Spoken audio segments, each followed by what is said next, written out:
Hey everybody, Jokervet here, back with another Hangout on the Air, and Happy New Year. So we are ringing in the new year with Star Wars, of course. Today I'm joined by Adam, aka JCC 222224 in the house, Yeah, son. and Dan, Formerly a- known as RFBikerScout, but kind of known as RFBikerScout still. the artist formerly known as RFBikerScout. And hopefully a couple others later in the show, but we'll see if they show up. And if they Um, don't show up, screw them. We can, we got we we're got three running guys this here, three show. stooges. Yeah. So yeah.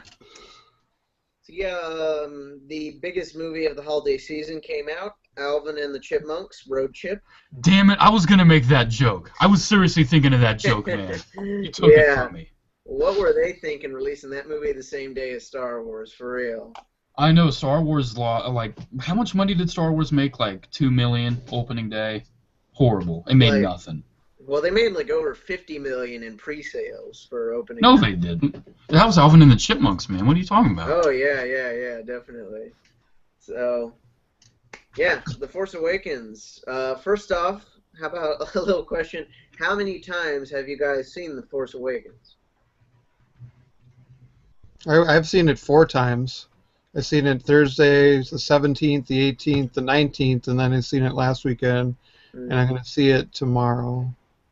Then I'll see it again the week later, at least. Mm-hmm. Yeah, I'm all for repeat viewings. Nice. I've seen it once, but thankfully my memory is very good, so it's not like I've lost any details yet. But when I actually start losing some details, I will. I want to see it at least one more time, like next week or something, because I'm not much of a movie goer. Just seeing it once so far is good for me. But I Yeah. want to start actually quoting some stuff because I can't remember precise quotes. Yeah. I just like Dan. I've seen it 4 times so far. Um, yeah, I'm one of those people that just, if I like a movie, I can just keep watching it over and over again. And so obviously from that, you know that I like The Force Awakens because I wouldn't see a crappy movie 4 times in a row. I didn't see it in a row, but yeah, and hopefully I'm looking to see it at least a few more times before I go back to college in a few weeks. So yeah, so yeah, initial reactions. What'd you guys think about The Force Awakens? I mean, that's probably the big question that we should address before we start talking into minute details. And also, just a heads up to anybody watching or whatever, in case you're watching this either live or in the future. This is a spoiler live show because it's been like over a week. It's been 2 weekends of The Force Awakens. So if you haven't seen it, go see it and then come back and watch the live show. Han Solo dies and Kylo Ren is his son Exactly. So hopefully you clicked away while I was giving that warning. because I'm an asshole and I don't care. Well, it So does have spoilers in the name of the live show. Like I was made sure to be like caps lock spoilers, so nobody can be like, "Oh, you ruined the Force Awakens for me." So yeah. So who wants to start? do you talk first or do I talk first? I see what you did there. No. I Ha think ha. you talk first. All Me? right. Me or Well, him? Who? I No, really love The Force Awakens, and I can say that every time I've seen it, I have enjoyed it more. I've picked up new, like, just like on new things, and just gone over like new things in my head, like, oh, I see how this fits into that. Yeah, I think, and just to address like what some of the naysayers have said about like, oh, it's just a retelling of A New Hope. While I agree that it does share a lot of similar story structure to A New Hope, I think that that is just what Disney needed to do for The Force Awakens because obviously, a lot of people were like, oh no, don't be a repeat of the prequels. And Disney was like, okay, well, we'll go back and do something familiar for our introductory chapter into the new saga or the new trilogy. And from that, hopefully, like, I mean, obviously, I don't want like Episode 8 to be a restructured Empire Strikes Back and everything like that. But I think for a first movie in the new trilogy, I think that was pretty wise for them to do that. And we'll definitely we'll get into like scene by scene later. But yeah, I thought it was great, and I can't decide if it's either my third or fourth favorite Star Wars movie. Yeah, so what about you guys? I guess I'll go first. So first off, I just gotta say, favorite character, hands down, Constable Zuvio. He did so many cool things in the movie. Do you remember that scene when Rey climbs up the mountain and she holds out the lightsaber, and then Constable Zuvio turns around and stares her down? That was a great final scene. Loved when Constable Zuvio was walking on the boardwalk about to confront his son, and Constable Zuvio gets stabbed. What about when they revealed that Constable Zuvio used to be somebody called Boba Fett? Oh yeah, Constable Zuvio was also Boba Fett, and lest we forget, the Constable Zuvio was played by the one and only legend, God. God played Constable Zuvio. How about that? Actually, I don't know who played Constable Zuvio, but I'm actually very bummed out that he wasn't in the movie because he seemed so interesting, and they sold an action figure of him, and I bought that action figure, and I'm just staring at it like, well, what did he do in the movie? Where was he? Who are you? But yeah, actually, in all seriousness, favorite character, hands down, Kylo Ren. Absolutely loved his whole story arc, his whole character. I loved his freakouts, and I loved when the stormtroopers just look at each other and walk away. It's just such a good movie. I think they really, certainly, I kind of think Kylo Ren's a bit of a better villain than Darth Vader, because I don't think Darth Vader had any character until Return of the Jedi, when you actually started to know his real name and who he was. But it's just Kylo Ren. I love his dynamics. I love how he's kind of a mirror of Anakin, but also being his own, identity. Just the characters in this movie were great. I'll leave one of you guys to talk about the others, but I loved it. Pretty much everything about the movie besides, I kind of wish they explained a little more, but it's just the first movie of the trilogy. I'm sure they'll probably do that later on. Yeah. Well, being a crazy Star Wars fan from way back, I actually was kind of shaking like the first 10 minutes of the movie the first time I seen it, because I was too. I was just excited that it was going. There's a lot of good humor in the movie, like the older Star Wars, the first 3 Star Wars. I mean, there's some humor in the prequels, but not tons. And there was also some sad bits, of course, too. But I can't say I broke down and cried for it, but it was just like, I want to see that again. Like the minute I left the movie, and I mean, I kind of knew that no matter what they'd give us. I mean, they could just show Kylo Ren just walking down the hallway with Captain Phasma, and that's the end of the movie. I'd go back and see it again. So anyway, but I was very pleased with it. I'm glad I had the experience leading up to it, from everything from Celebration to Force Friday and all that, and now this, and yeah. So that's sort of my overall impression. Definitely. I agree with what both of you guys said, and just like Adam, my favorite character was Kylo Ren. And again, I think you're right on the money. I think that that just for like this first movie, he had a lot more character than Vader had in the majority of the originals, because obviously you have a connection to him. You know who he is. He's the son of Han and Leia, and I like that he's on even footing with Rey, who ends up being the main character in the Jedi in the movie. I like that they're both apprentices. They're both sloppy. They're both kind of untrained. And I think that's something that we haven't really seen before in a Star Wars movie, is a hero and villain on the same footing. Because obviously in the originals, Luke is just learning about the Force, and Vader's, like total badass. And then in the prequels, we have a villain of the movie, with, hey, look, Maul, he looks cool, now he's dead. Oh, hey, look, it's Dooku, he doesn't look cool, and now he's dead.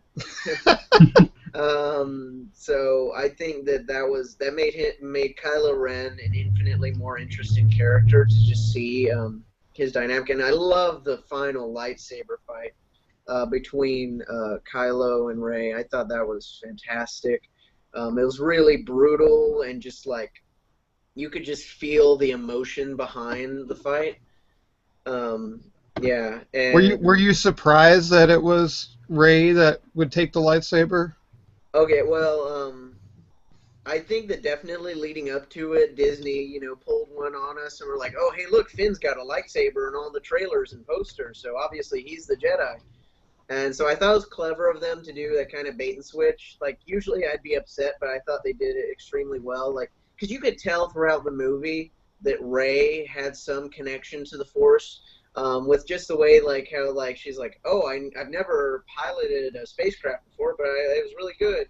And, like, as soon as I did that, I was thinking, like, well, the reason Luke and Anakin were both really good pilots is because they had the Force. They could sense what was about to happen before it actually happened. And then with the whole, like, she's really good with technical stuff, and you just had the feeling that, like, okay, there's something more to Rey that we're not quite sure about. And then the whole moment where, like, the lightsaber called to her in Maz's castle, that's when I knew, like, okay, has to become a Jedi. And then, like, when they gave Finn the lightsaber, I was like, okay, so I see this, yeah. So I knew that it was going to happen, like, a bit earlier in the movie than when it actually happened, but the actual moment where the lightsaber, like, just goes flying out of the snow and past Kylo and Rey grabs it, that was a magical moment. That was, like, the top moment of the movie for me. Like, and then how they played the Force musical cue, like, right at that moment, I was like, that is Star Wars magic right there. Like, and not, like, just, like, that is a moment that could only happen in Star Wars. So, yeah, that was fantastic, I thought. Yeah, so, but yeah, I'd say that my second favorite character besides Kylo was Rey. I don't know if you guys want to say anything about that. Like, what did you guys think about the whole twist and reveal that Rey was the Jedi? I saw it coming a mile away. Yeah. When I mean a mile away, like, pretty much right when you saw Rey. Like, right when you saw Rey on the speeder, in the first preview, I'm like, she's probably going to be the Jedi. I mean, if you even look at the actress, you can really see a resemblance between her and Mark Hamill, and just the way she's dressed, the atmosphere, everything. I mean, I wasn't surprised by that at all. I was happy about it, though. I think it was a great move. Never thought that Finn would be the Jedi. That's one thing I do kind of have to complain about this movie, though. It didn't really surprise me, because the whole Kylo Ren being Han's son and Han Solo dying, those rumors were floating around for months and months and months and months. And it's like, right when I saw that, I'm like, well, I mean, that rumor was right. So, the movie really didn't surprise me, but I loved how exciting it was. I loved everything that happened in it. If I do have one thing, though, like a couple complaints, I felt like the pacing started to get a bit off. And the CGI they used, the little bit they did use, like the monsters and the Millennium Falcon, Maz Kanata and Snoke, I thought it looked kind of bad. I wasn't really drawn into it. I'm just like, especially those monsters, those looked like something straight out of the prequels to me. That was my least favorite part of the whole movie, period. The Rathtars? Yeah, whatever they're called. Rathtars is what you're talking about? It's still new enough that I don't remember what Han Solo's other ship is, the big freighter thing, the name of it. Yeah. I think it's just called Han Solo's Freighter.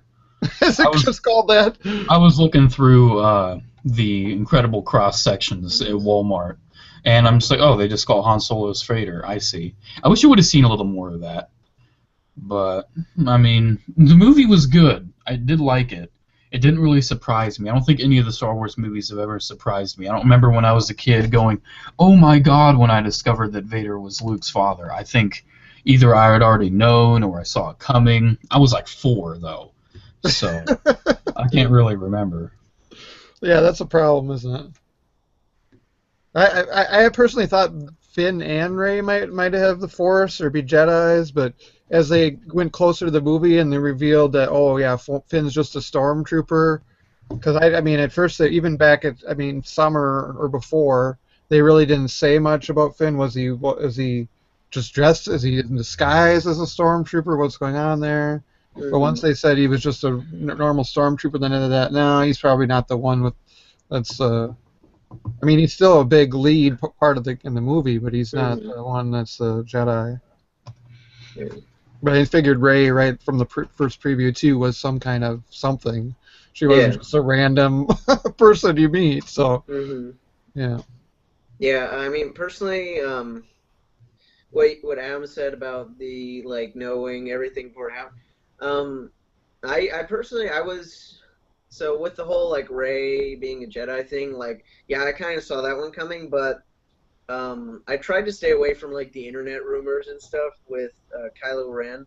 I knew he was going to be connected to the original cast in some way because he's a dark Jedi, so Luke must come into play there. But I was genuinely I was pleasantly surprised when it turned out it was Han's son. Oh well, that adds a new layer to both Kylo and Han. And I think it added a layer to Han in particular that we haven't really seen before. I mean, and I think that they handled Han really well in terms of his death because it shows a character evolution, I think, from the originals. Because A New Hope, he's cocky, he's selfish, he doesn't care about anybody except money and Chewie. But then you go to this one and he's choosing to try and save his son and not just write him off for the dark side.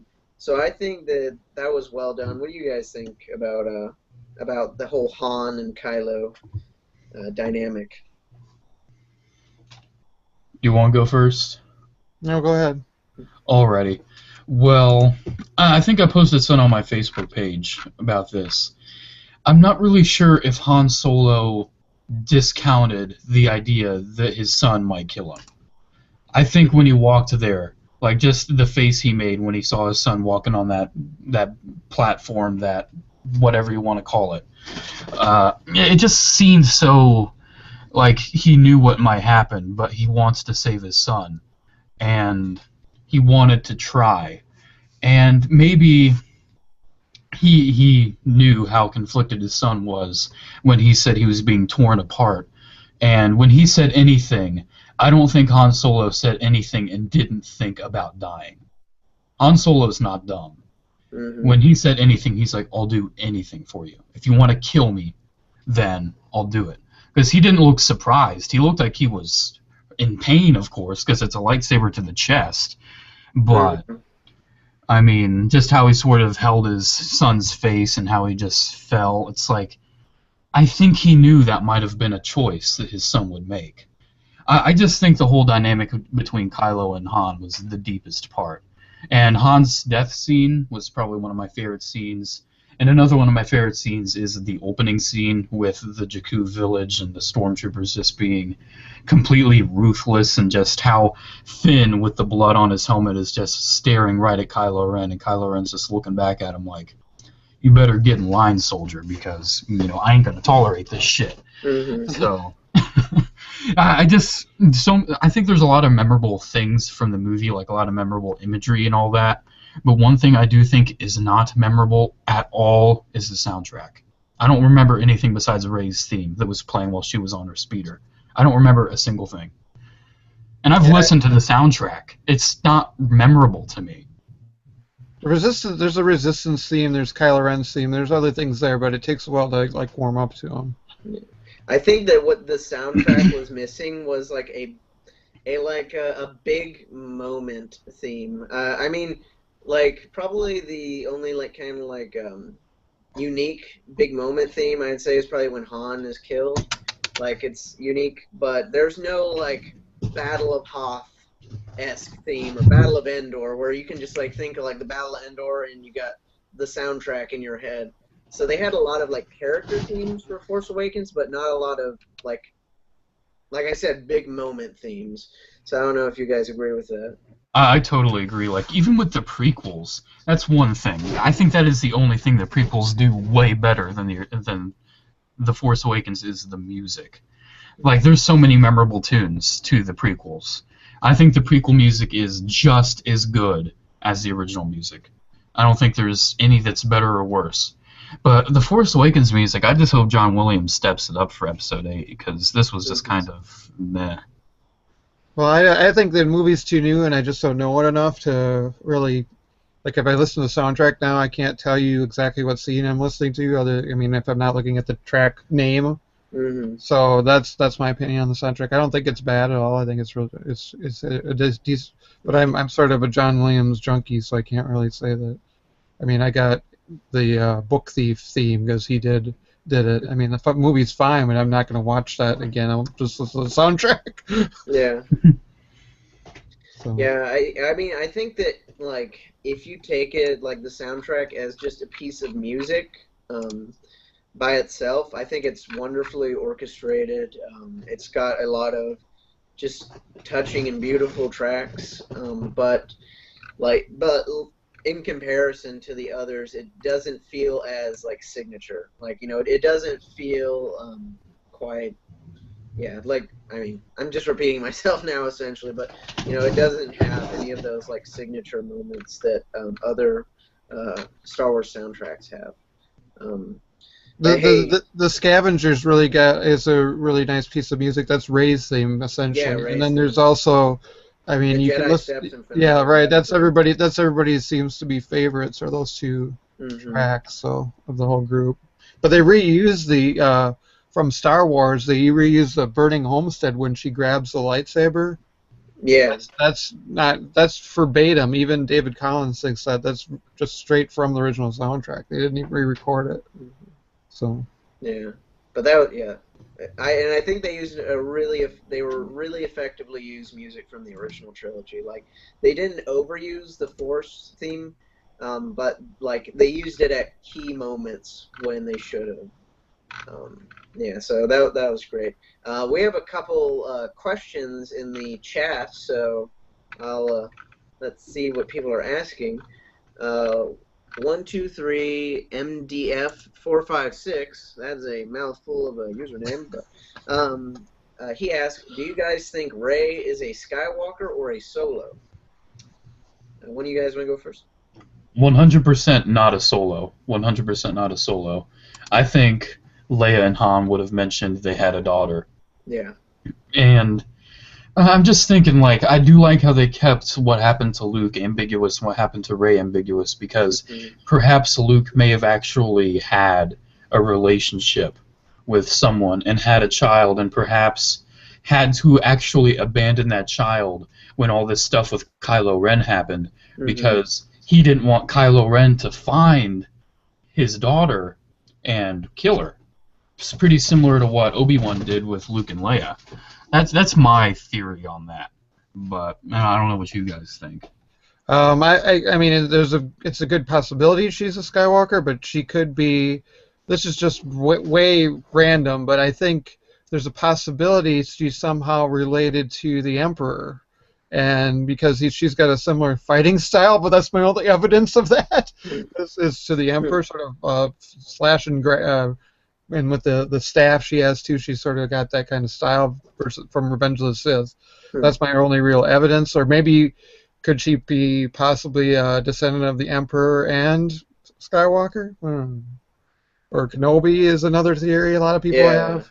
The Emperor theory, that's interesting. I haven't heard that one, but yeah, I've heard the Kenobi theory, and like just rewatching the movie, I picked up on some things that make me buy into it more.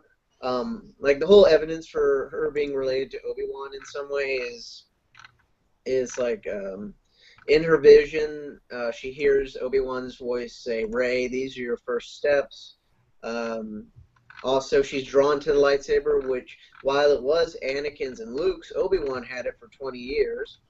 and just like a whole bunch of other things. Like she's really good with the Jedi mind trick and stuff like that. So I could see that, but again, but that'd be kind of weird with the timeline because, like, I guess Obi-Wan would have had to have a child like sometime while he was in exile, I guess, and then that child would have had a daughter, which would be Rey.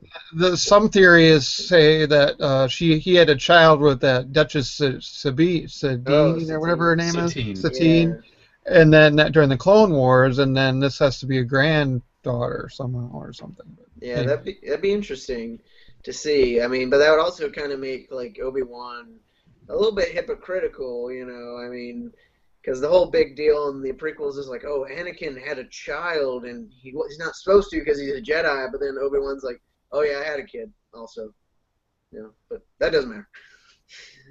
Yeah, so yeah, but I could see either way, her being related to Kenobi or Luke. And I mean, ultimately, it may be that she's just not related to either of them, and she's just a person that's really strong with the Force. So yeah, Could she be an immaculate conception like Anakin? well, I hope not. That was so. Well, Yeah. I mean, there's still theories, or even with the Darth Plagueis novel, even though that's not legend, that they Mhm. said that Palpy was Anakin's kind of father anyway. But Yeah, yeah, yeah, it's weird. But yeah, I mean, ultimately, we're not gonna know until episode 8, or if they're cruel, they may make us wait till episode 9 to find out. is there any other questions of the chat? Otherwise, Uh, there's one thing I want to talk about since we're on this topic anyway. But if there's there another is question, one more question, but since okay. we're on the topic, you go ahead, Dan. But I was just gonna say, I mean, can we talk about sort of timeline between Return of the Jedi and this movie, and like how things went? Like, I'm kind of not really clear on that myself. I know some of the earliest stuff is explained in Aftermath, and then there's the Battle of Jakku, supposedly right Hmm. after Return of the Jedi. Mon Mothma decrees that the homeworld of the Republic or the New Republic is not going to be on Coruscant anymore, where the Empire was or the Old Republic was. It's going to be moved around. So it moved to another planet. I can't remember the name of it. But Hmm. by the time of the Force Awakens, it's on Hosnian Prime, and they blow that up. You don't even know that. I mean, unless you read the backstory. I mean, it could be a tea party on that balcony, but it was the Chancellor because they don't want to talk about politics for some reason. Yeah. So, and then Kylo Ren is born sometime around Battle of Jakku, I would assume, because he's like Yeah. 30-ish. And Let's then assume he was born 9 months after Battle of Endor. You know, some post-victory celebrations. Uh, something like that. So, I mean, what do you guys know about the timeline after that point? Between well, what I like, because I was curious about this as well. Which, if I had a complaint about The Force Awakens, I would say that they didn't do a really great job of giving us that context of, okay, why is the First Order around if the Empire was defeated and stuff like that, and why is there a resistance if there are a new Republic? So I looked it up, and this is what I understood from it. So after the destruction of the second Death Star, uh, like the war between the rebellion and the empire like lasted for like another year, which again, you know, it Battle of Jakku was like the big like final fight between them. Um, then the rebellion was reformed into the New Republic, and they forced the empire to sign a treaty that essentially said like, okay, you guys can stay around, but you can't have any weapons of any kind, or you must give up your territory. So essentially, like what I read, I was like, this is a lot like Germany after World War One. I mean, like it's like the Yeah. Treaty of Versailles, where there's like, okay, Empire, you can't have anything, but we'll still let you exist. And so essentially, after that, the Empire retreated into unknown space. At some ambiguous point in time, Snoke came into the picture and reformed the Imperial Remnant into the First Order. And what I read about their whole philosophy, which I found really interesting, is that so it's kind of like the Empire was like everywhere. They had numbers. They had like an infinite amount of stormtroopers to throw at the rebellion, and so the rebellion had to be guerrilla tactics. But the First Order, they're on a limited supply now. So instead of focusing on mass production, they focused on having like the best equipment and ships possible. And essentially they're like a marauding force on the outer territories of the New Republic, and the New Republic doesn't want to accept the fact that the First Order exists, because they're like, oh, we signed a treaty, so we can't do anything. So Leia garnered enough support with the New Republic Senate to have them form the Resistance as essentially like a special ops group that like the New Republic can deny exists. That's why, like in Hux's speech, he's like the New Republic lies to everybody while supporting the Resistance. So that's what I understood from it. So it makes more sense to think of it that way. Because like the first time I saw it, I was totally confused. Like, okay, why is it the Resistance fighting the First Order and not just like the whole New Republic fleet? So yeah. But it sounded like from the background and stuff too that they demilitarized themselves as well. They didn't do much with any, and that's maybe why they only have like 12 X-wings and no A-wings or B-wings or any kind of new kind of ships or whatever. I mean, that was kind of strange to me too, that they had that small amount of in the Resistance there. So then as you go along there, at some point Snoke influences Kylo Ren to go the back, or Luke starts a Jedi Academy or whatever you want to call it. How many Jedi are in it and who is in it is unknown. But at some point, Kylo Ren kills them all, or under Snoke's influence, or something. And then we have Rey born, and she's taken from somewhere to like 5 years old. So I don't know if those happen at the same time. Then Luke goes into exile. So at the same time as Han Solo goes and does smuggling again, or that I'm not very clear on. Yeah. Yeah. I mean, a lot of this, I think. I think also that the reason that they would want it to be like, okay, it's not like a big grand fleet attacking the First Order, is, again, they want to call back to Episode 4 and just be like, okay, we're going to have a small group of fighters attack. So I think that was very deliberate. So I'm kind of hoping in the future that we're going to have like, okay, here's what remains of the New Republic fleet. We're going to throw everything we got at the First Order.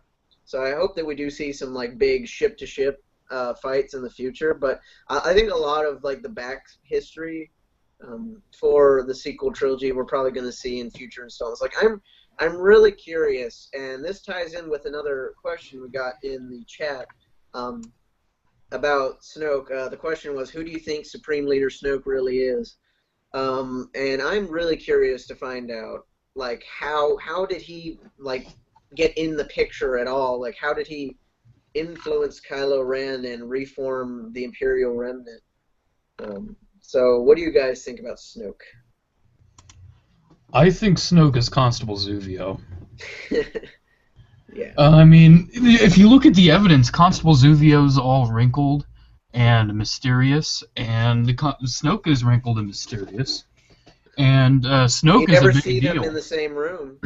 Yeah, you never do. And Snoke is a big deal, and Constable Zuvio is also a big deal. And while Finn is also the big deal, he's not a big deal. Mm-hmm. So you got to think about that. And also consider that in Star Wars Episode 3 Revenge of the Sith, Palpatine says Darth Plagueis was wise, and Kylo Ren says in the movie that Supreme Leader Constable Zuvio is wise. So perhaps maybe in the new canon, because the Darth Plagueis book, which I never read and don't care to read, isn't canon anymore, perhaps maybe Snoke is Plagueis. Or Constable Zuvio. Yeah.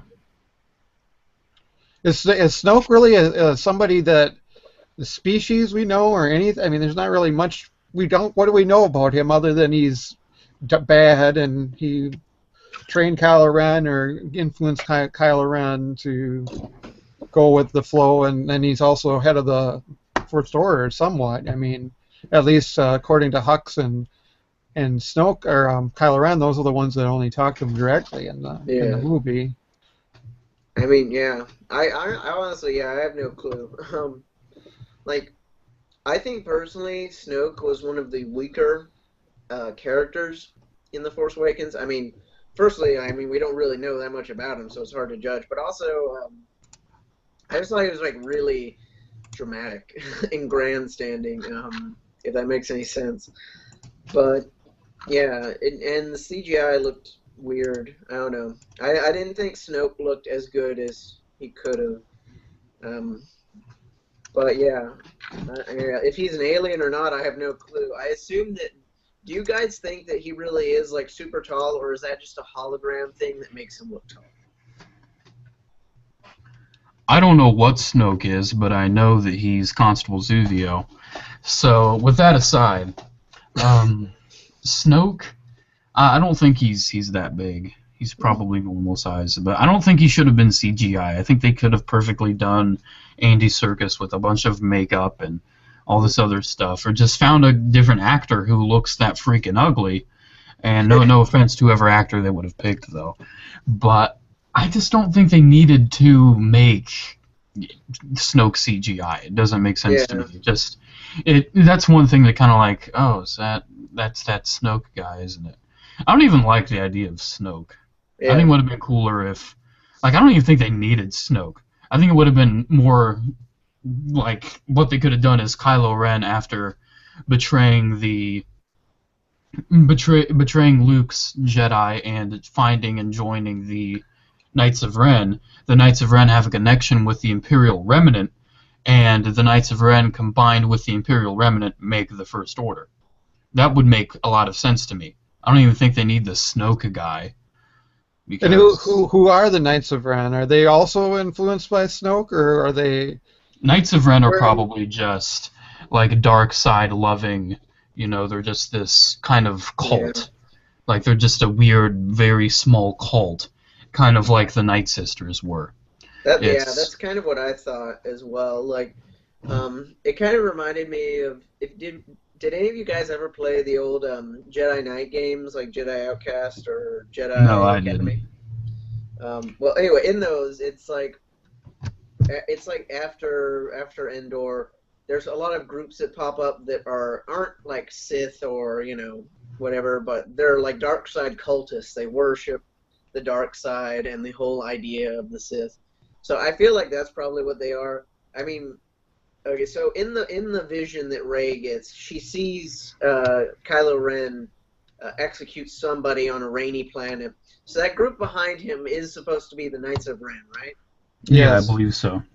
But if you look, it looks like he's the only one with a lightsaber. So do the other Knights of Ren, do they also use lightsabers or have any force ability, or are they just Are they even like the dark Are they even part of the First Order? Are they still Yeah. alive even by the time of the Force Awakens? Did Well, the it seems go like- after them, or what happens? It seems like the Knights of Ren are sort of like they're force sensitive, but they don't build lightsabers because they probably don't know how to build lightsabers because Kylo Ren, he probably had his own Jedi lightsaber.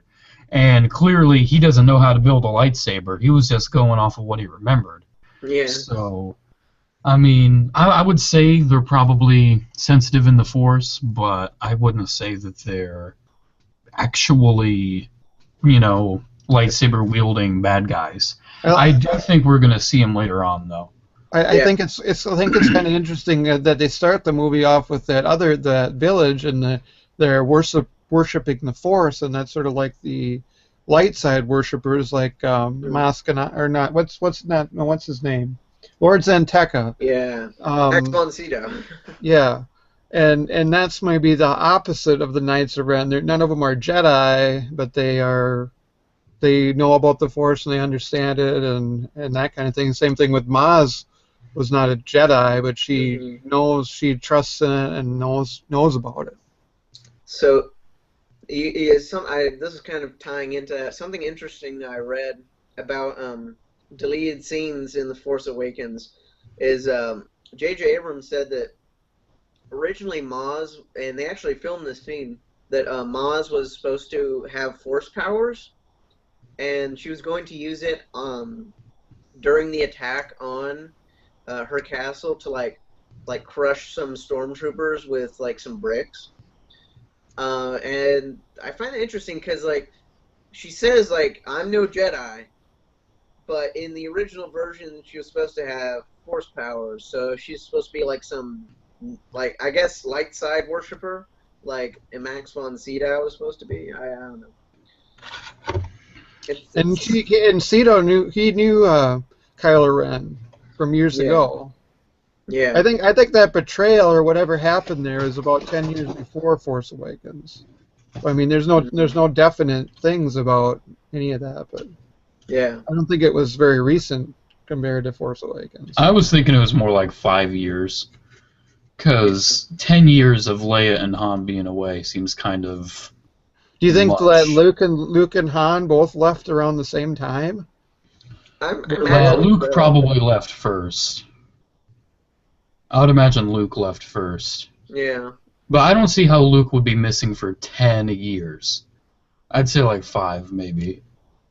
Well, the map they were looking for was the map to Luke Skywalker, but that wasn't very clear. But I guess it was in the Imperial database. That was not a map to Luke Skywalker, but it was a map to the first Jedi Temple where they assumed he was. Yeah. It wasn't a map to Luke Skywalker. Well, they were using it as that.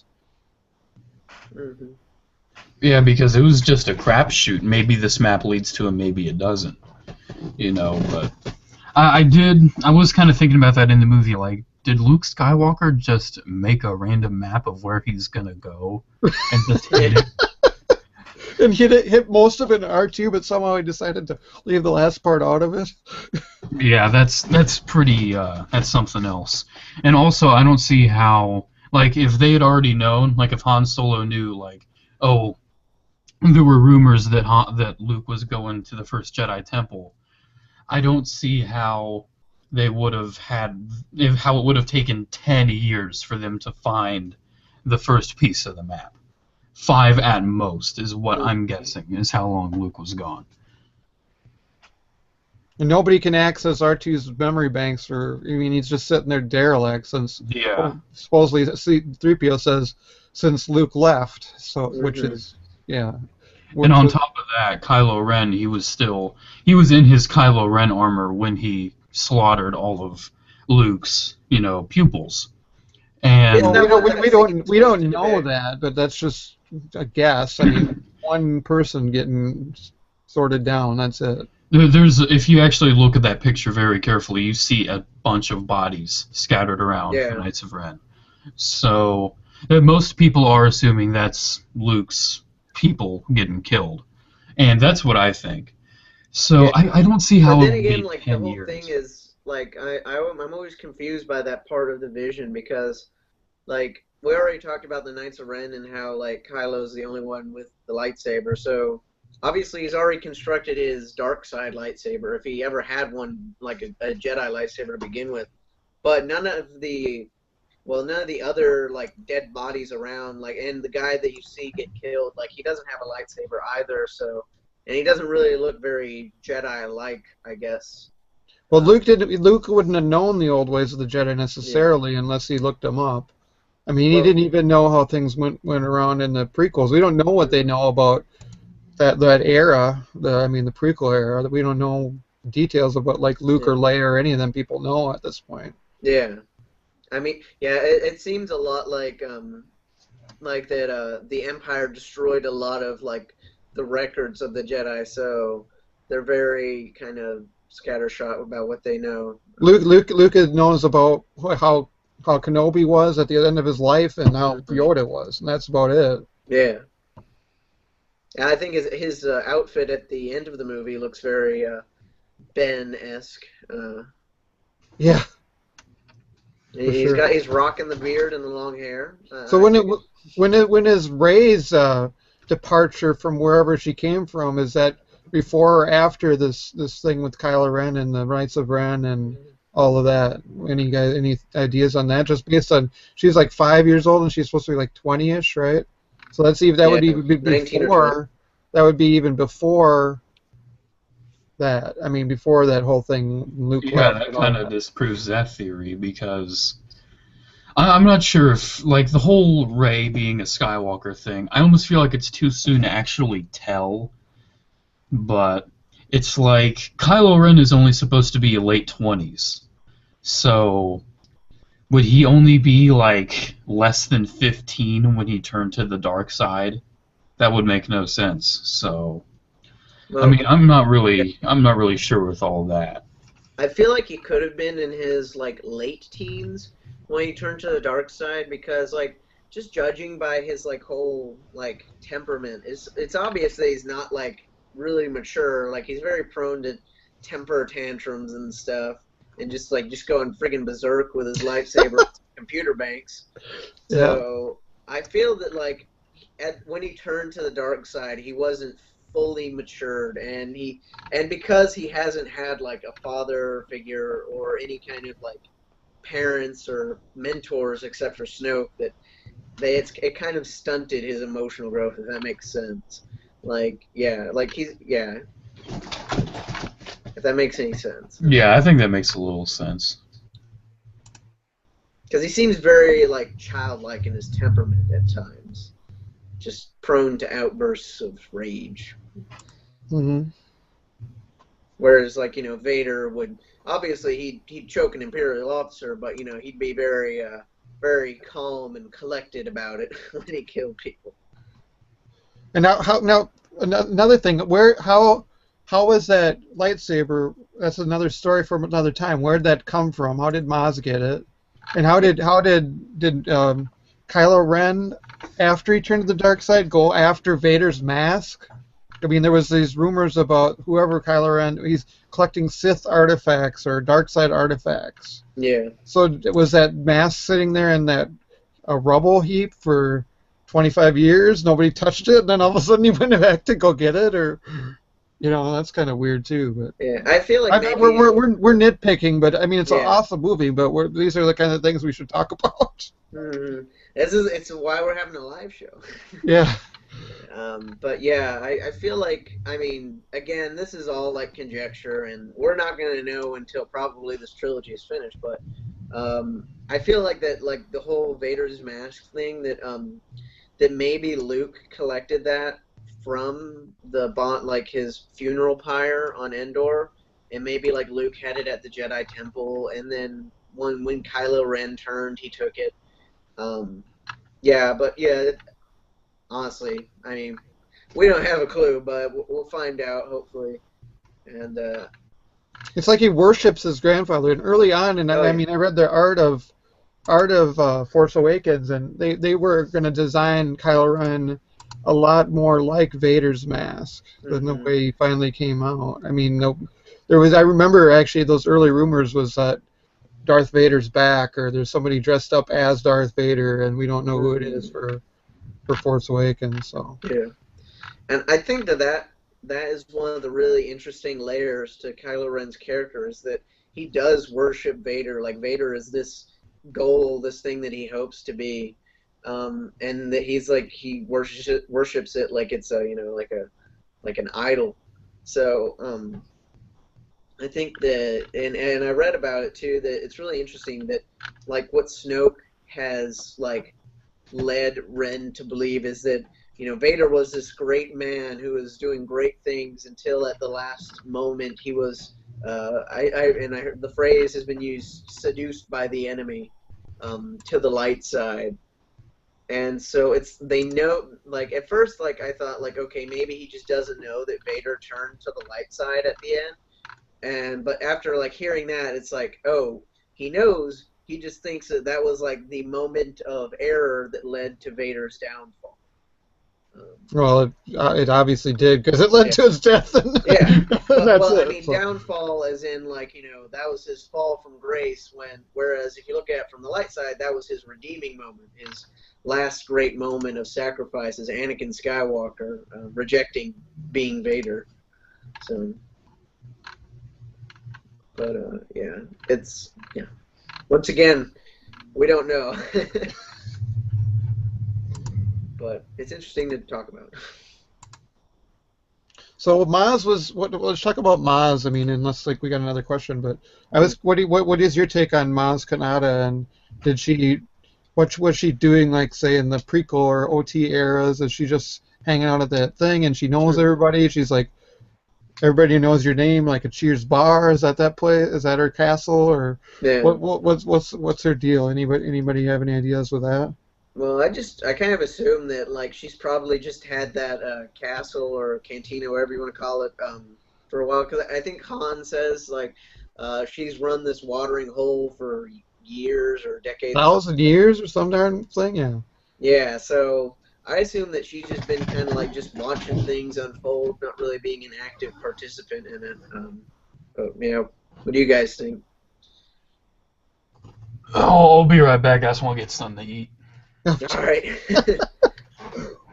Well, I thought it was pretty interesting that that they chose her, and I mean, why Han Solo decided to go there hmm first? I mean, I don't think he knew that she had the lightsaber in the basement, Yeah, but because she he was knew. really surprised when she presented it to him. Yeah. And where'd she get that? I mean, they go, that's a story for another time, so Yeah, that's why we're we're speculating on it. that yeah that kind of made me a little bit like that was one of the small complaints I had with the Force Awakens is like I was like, oh, that was such a we'll tell you in the sequel moment, like oh, you couldn't just like give me a quick explanation or something, like And like then hey, the like I bought it off an Ugnaught.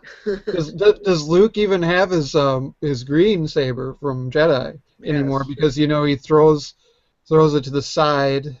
He's hmm got to have some kind of a lightsaber, though. I I mean, mean, he I throws would it just assume away, and they that picked it up. yeah, they never really showed that though. So that's a Yeah. does he? I mean, and what's the big deal of why is he why does he look at Ray and they don't talk? I don't know. Yeah. Like I feel like, and again, this is if Ray is his daughter. Like that would have been a really good like final like moment.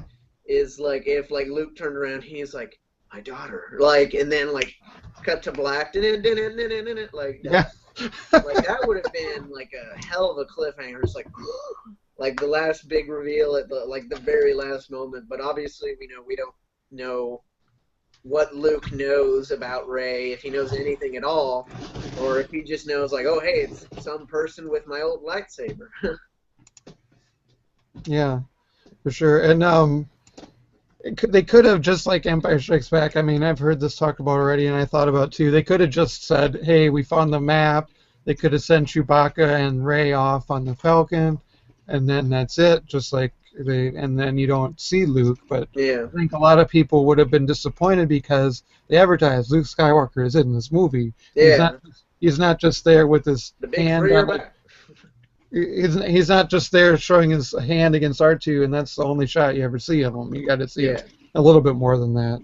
so I mean, But people were already disappointed with how little Luke was in the movie.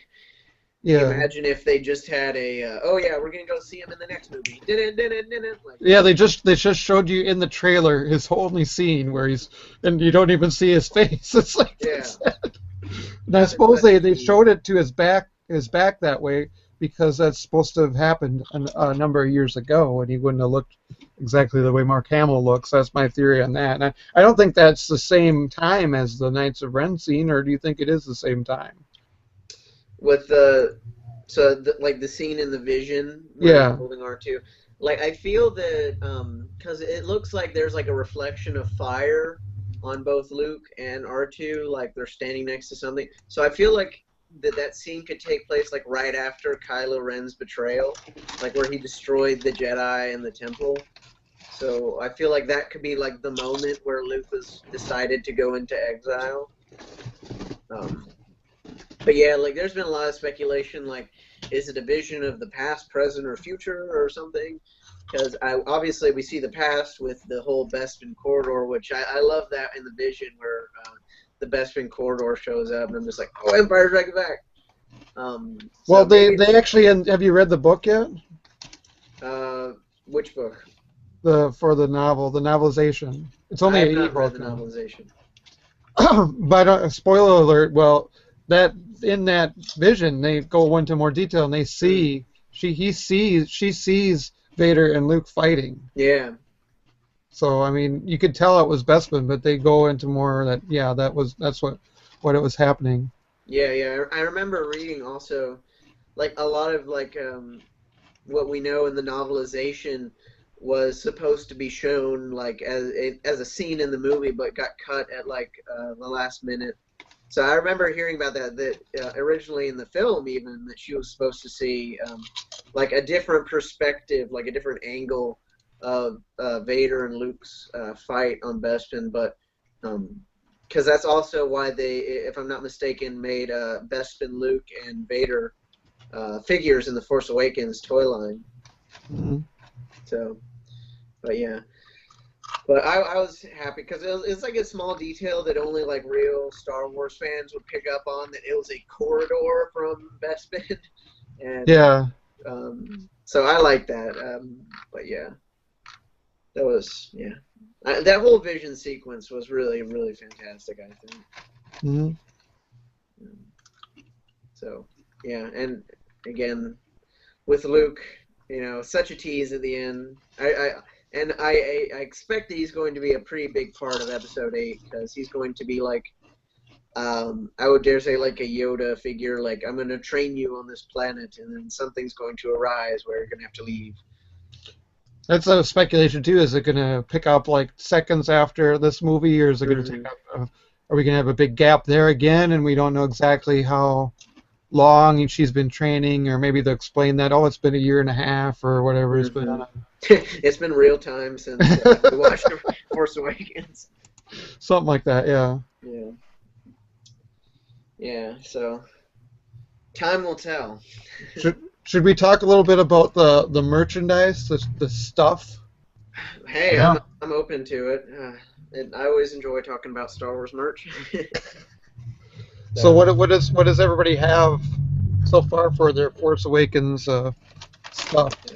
What did Santa bring you? From Force Friday on, or even before that, like just in general, what do you have so far? Again, this is going back. I haven't been like super collecting figures and stuff because of college. Obviously, I can't really do that at college because I'm in a dorm room. Yeah. But I have gotten a few things since I've been back. For like Christmas, I got like, are you familiar with the Funko Pop figures? Oh yeah. Yeah, so I've gotten a few of those from Force Awakens. So I got little Kylo Ren here. Yeah. And I've got quite a few. I've got Phasma, First Order Stormtrooper, and a First Order Snowtrooper. Funko Pops are the worst thing ever. Huh? Funko Pops are the worst thing ever. That's your opinion. How do you figure? Because they're everywhere and everyone loves them. They're like the minions of the collecting world. I mean, am I the only one that's sick of minions? I remember I was riding around and I saw this giant inflatable minion thing on the street. It looked so creepy and scary. It's one of the worst things I've ever seen. But yeah, when it comes to the merchandise, it's everywhere. Yeah. It's crazy. The Lego stuff has actually been pretty interesting. I've only gotten one set. That's the Maz Kanata's Castle set, which literally just came out today, and I got it yesterday. Yeah, it's pretty good. I like it.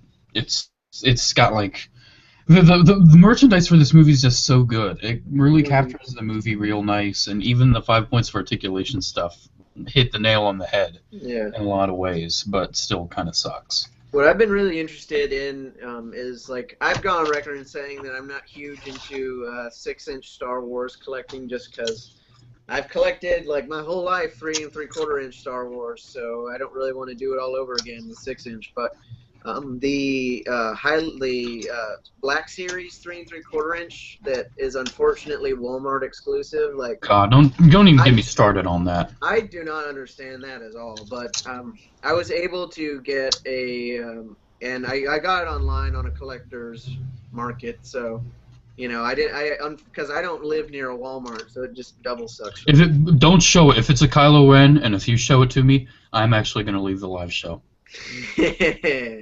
Well. Man, I don't want to see that thing. I've got all of those except Leia, which is not Force Awakens anyway. So yeah, I've got all of them besides Kylo Ren. Kills me. I'm only talking the Force Awakens ones though. I didn't get any of the repacks. Well, yeah. Leia's a new figure, but I mean, I didn't care for that. way. I didn't Kylo think that Ren's looked the any only good. one that I do have from that line. So, because Oh, I don't live near Walmart, so I have to get them online. I live near like 4 Walmarts, Nice. and I've checked them all. None of them's had it. I've None. had I found them all, and it was really well stocked on December 18th of all days. The day the movie opened is when I found those figures. Otherwise, every other figure I've gotten earlier than that, I got the and I mean some are like it's like you have like the Guavian Enforcer who looks like Deadpool in some ways. But then you see what he is in the movie. It's like when I bought the figure, I had no idea what the heck is he doing, Yeah. what he's about, and Constable Zubia, would I have gotten him before? Would I have gotten him if I seen the movie first? I don't know. I probably would have because I get every little background person. So, but he's not Yeah. even in the movie. So He's I've not got even in the deleted. background. I've got deleted scenes, figures from Return of the Jedi and from Attack of the Clones. So why Yeah. not deleted scenes from Force Awakens? Sarko Plank. I mean, you see barely him. You barely see the. I did not see Sarko Plank, but I love his figure. Yeah, he was in there twice, once. There's only one time, and he's way in the distance. Same thing. They came out with a speeder from Jakku that came with a fin, and that you see like in the very back distance, or I don't know. And I barely seen it. The First Order snow speeder. The first sort of snow speeder you can see in the movie. It's a deleted scene again. I'm pretty sure. No, well, it's in the movie too. You can see it. They're not coming out of it, but there's it's in the background when Finn and Rey are coming to see like Han Solo's death, pretty much. Because they're not together there. So there's some weird things, and they made up that speeder bike, and they made up ATRT or something. That's nothing on in the movie. But I've got 30 of the figures, and I've got 3 vehicles: the Rey speeder, the X-wing, and TIE fighter. Yeah. That's Actually, together. 4. I've got the snow speeders too because somebody sold it to me cheap. I wouldn't have paid $30 for it, especially since it's not even in the movie. Yeah, that's the other bit I got was Poe's X-wing, which a lot of it's not as big as like the original trilogy X-wings that have come out in the past few years, but I still like it just because it looks like really nice. I don't know, I just really like the color pattern with Poe's X-wing. There's a blue and white one which I've never seen, which also is exclusive. Yeah, it's a Walmart exclusive. Yeah. So I I was all about the 3 3/4. How many figures do you have, Adam, from the new movie? Would you say? Like all in total, or just 3 3/4 inch? 3 3/4 of the just Force Awakens characters or versions. I've got most of the First Order stuff. I'm trying to think. I think I've got like close to 15, maybe. A lot of them are little Saga Legends one. This is a little 5 points for articulation I got on some sort of sale. And I've got all of the 3 3/4 inch Black Series besides the Kylo Ren, which kills me, but I think I may just break down and order it online for like $22 or something.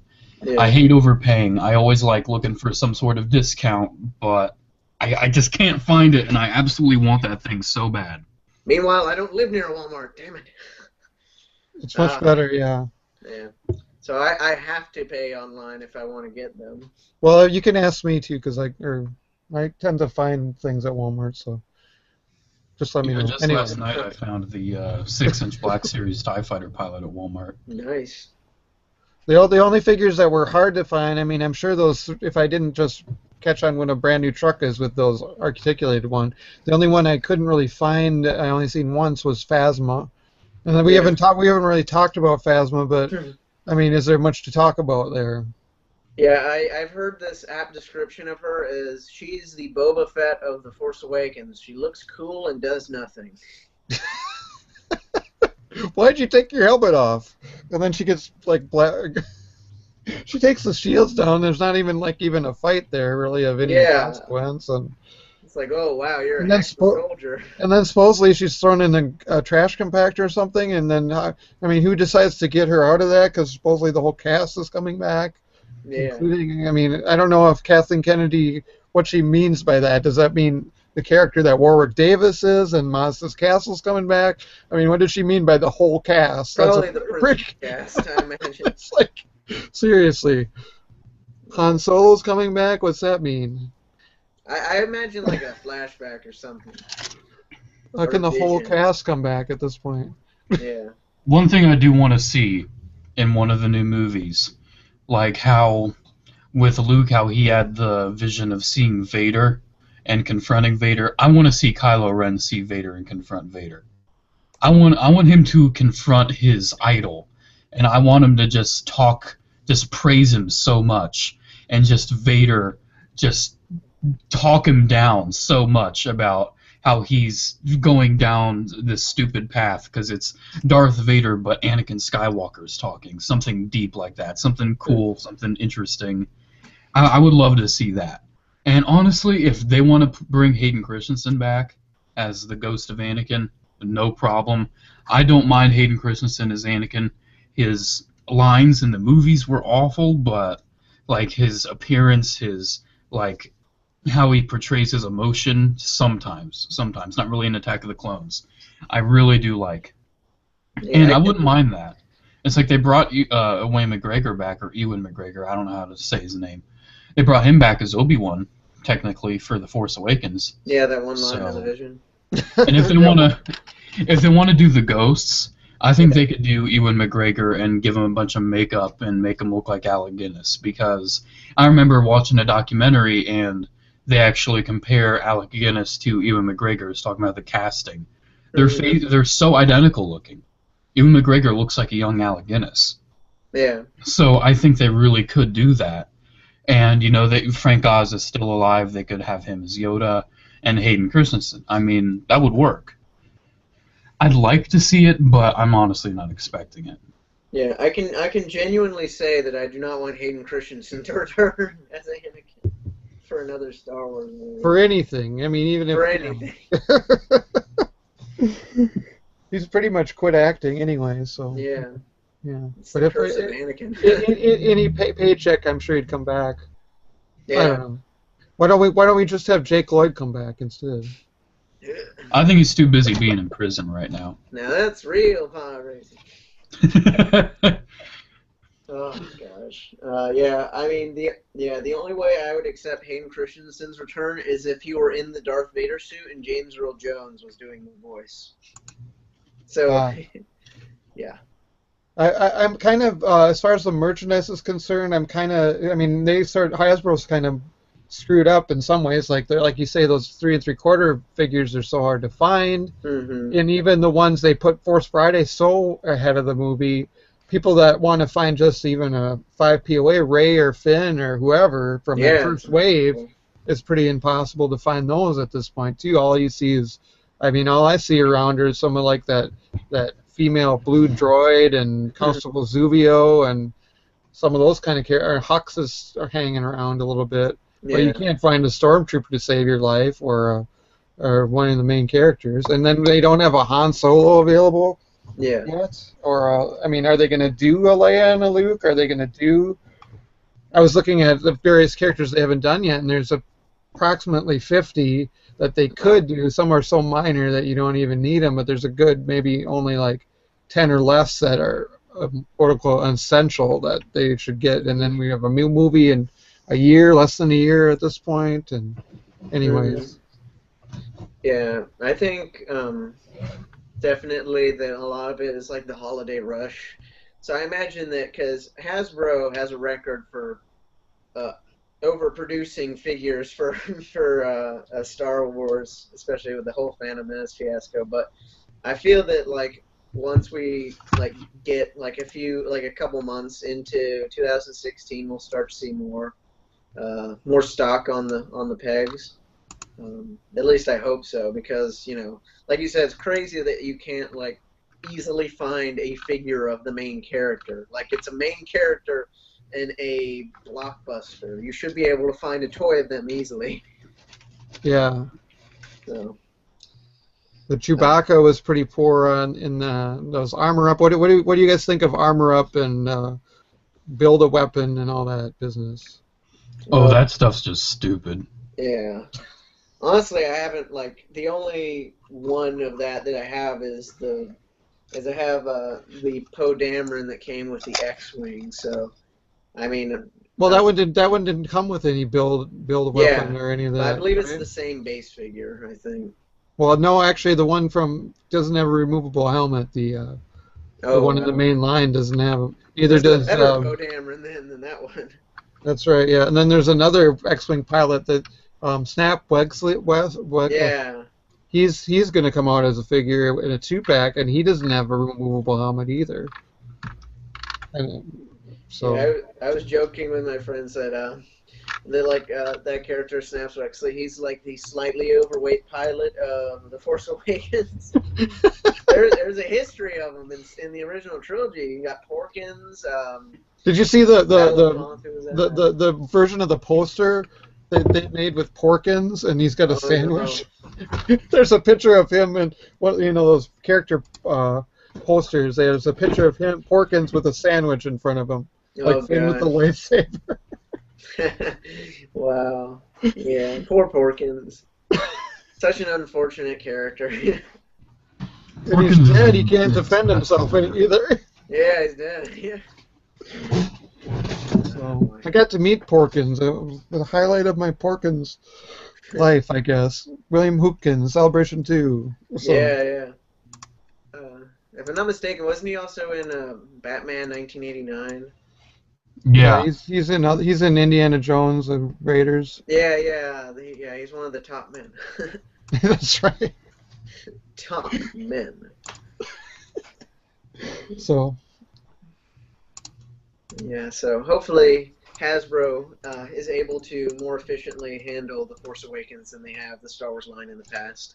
as far as the rest of the merchandise is concerned, I've got 3 shirts. I got the world premiere merchandise. I got the poster from that. There was only one theater in the entire Minnesota and Wisconsin that had that stuff.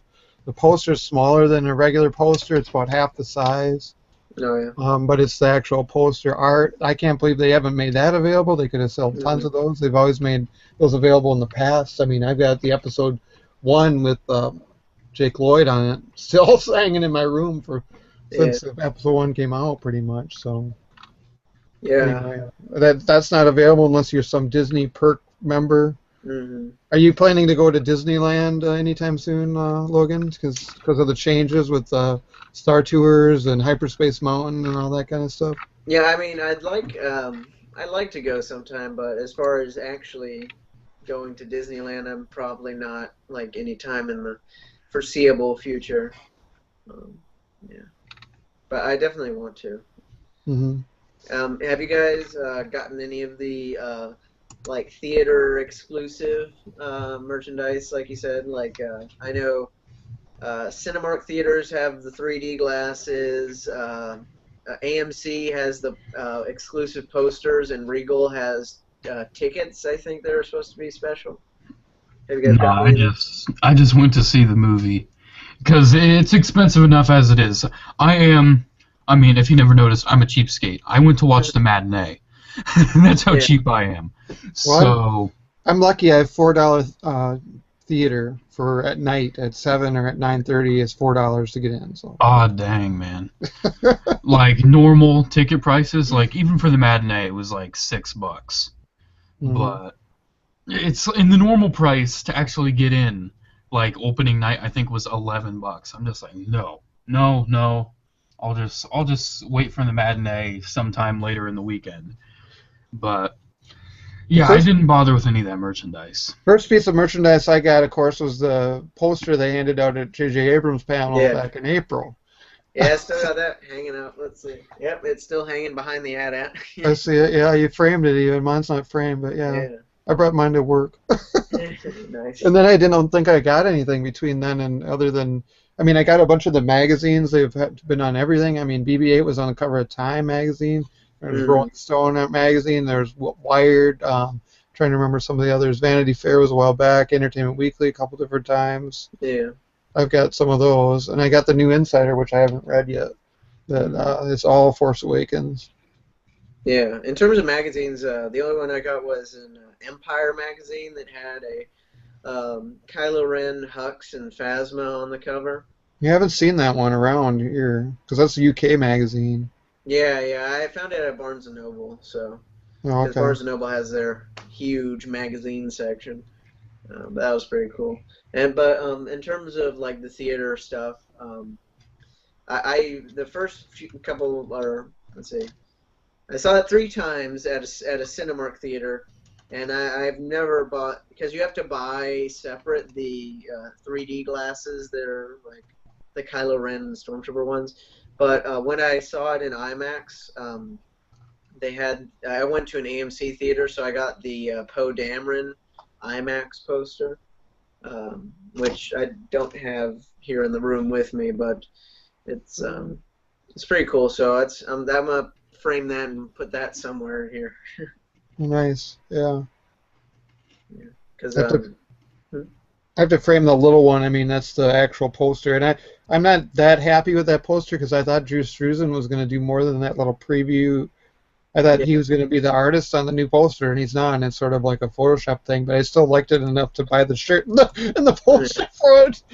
Anyway, so it's a pretty busy poster. Yeah. I even got for my birthday, I got Force Awakens socks.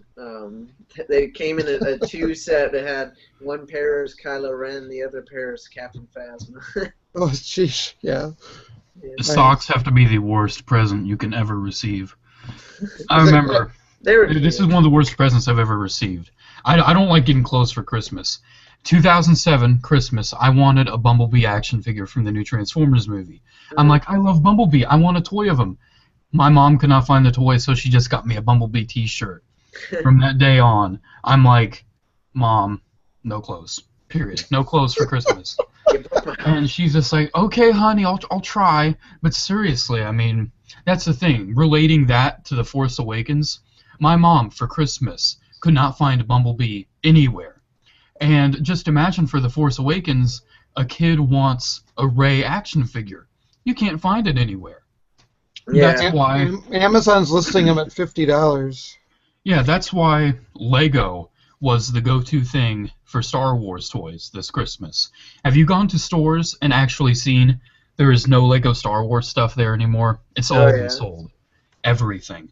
That's what kids got for Christmas. If they wanted something Star Wars, they got Lego Star Wars. And honestly, I see why, because Hasbro did such a bad job trying to make these toys and get them out there, because they kept selling out. They didn't distribute them properly. It's just there's a reason why Lego is the #1 company. I've seen some of those vehicles that are barely in the movie around yet, but I haven't really seen those X-Wings and TIE Fighters even available lately. Was yours? You just got that one lately, though. By happenstance, I checked Amazon when they got them back in stock. So yeah. That's how I got my X-Wing. I haven't seen any, I the other day I was at Target and just like seeing the Star Wars aisle, it's like a barren wasteland. Lots of empty pegs. Did anybody go after any of the Disney store stuff or care about it? Like the Elite series. And they have a bunch of other stuff too. I've got some. Yeah. I've got the Elite series Flame Trooper, which I ordered on Force Friday, and I got a couple days later. The Unmasked Disney Store Elite Series Kylo Ren, which I actually really like. And the freaking die-cast Elite Series General Grievous. Yeah, I've heard about that one. I'm surprised that, I imagine that, obviously we're only in the first couple waves of the Force Awakens stuff, and I imagine they're going to continue making, new figures all the way up until Episode 8 comes out. But no unmasked Kylo Ren besides that Elite series, if I'm correct, right? There is another out right now, and it's in the Maz Kanata's Castle Lego set. The Kylo Ren in that has the unmasked face. And I mean, it's cool that, they're starting to do some more spoilerish, toys and accessories and all that, but I think they probably could have started a little sooner, because, that whole Rey, you saw that the debacle with the whole Rey figure that was based off of her outfit at the end of the movie that came out. It was at a Walmart, and this guy bought it, and Disney actually put a cease and desist on the picture he took of the figure. Yeah, I missed that whole bit. Wow, that's ridiculous. Yeah, and It's just an outfit she wears. I know, and I think was- it comes with a lightsaber, but no Yeah, one that's really the cared reveal. That makes because sense. no one really cared because who hasn't held that lightsaber in the trailers, really? I mean, in one of the first teasers, Leia and Maz Kanata hold it, which that was a deleted scene. Maz Kanata was supposed to come back to the Resistance base and hand Leia the Luke saber, but like they hold it, Finn holds it. I don't really think it'd be a spoiler if Rey held it. Yeah. I mean, We haven't talked much about BB-8 either. Has any thoughts on BB-8 or not he's really? adorable, and I love him. I want him to be my new friend. Yeah, he's Yeah. cute. He's a cute little droid. He's the cutest thing of the movie. The thumbs up he gives in that movie it's fantastic. I love it. And seriously, the whole Some people think that he's flicking him off because he's still mad at Finn, but no, he was totally a thumbs up. BB-8 doesn't hold grudges. BB-8's real, like he's pretty much like a 5-year-old as a robot, and I like that. Yeah. He's so cute, so adorable. The thumbs up is fantastic. I can't wait until the movie comes out on DVD so I can just get a screenshot of that thumbs up and just make it my new profile picture on every website ever. Yeah. It's very expressive. I like that about BB-8 and the whole thing where like Finn was like, "Tell her where the Resistance base is," and he's like, "Huh? Huh? Huh?" Like just looking back and forth at him. I love that. It was so cute. yeah. That's one thing about the movie. The characters, they feel more human. Like, I gotta say, even in the original trilogy, like Leia in A New Hope, she wasn't that deep. She wasn't. In A New Hope, Leia had pretty much no personality besides, she's strong and spunky, until Empire Strikes Back when she starts falling in love with Han Solo. And Han Solo was just a punk. But see, those characters are so simplistic for the first movie, they're very good.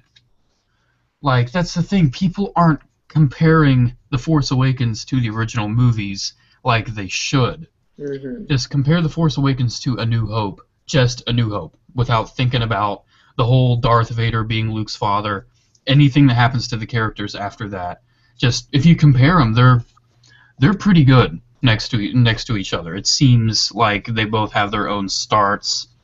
They're starting something bigger, and the characters, while flushed out in both of them, aren't completely described. Like, you could complain in A New Hope, it's like, oh, they talk about this Luke Skywalker guy becoming a Jedi, but he really doesn't at the end. He's just sort of, he destroys the thing, and then what? I've heard complaints like that about Rey, that like, oh, she's a Jedi, but she's not really doing anything yet. It's weird and stupid. I think people are just putting on their nostalgia goggles and not actually reviewing and analyzing the original movies as films instead of a part of their childhood. Yeah.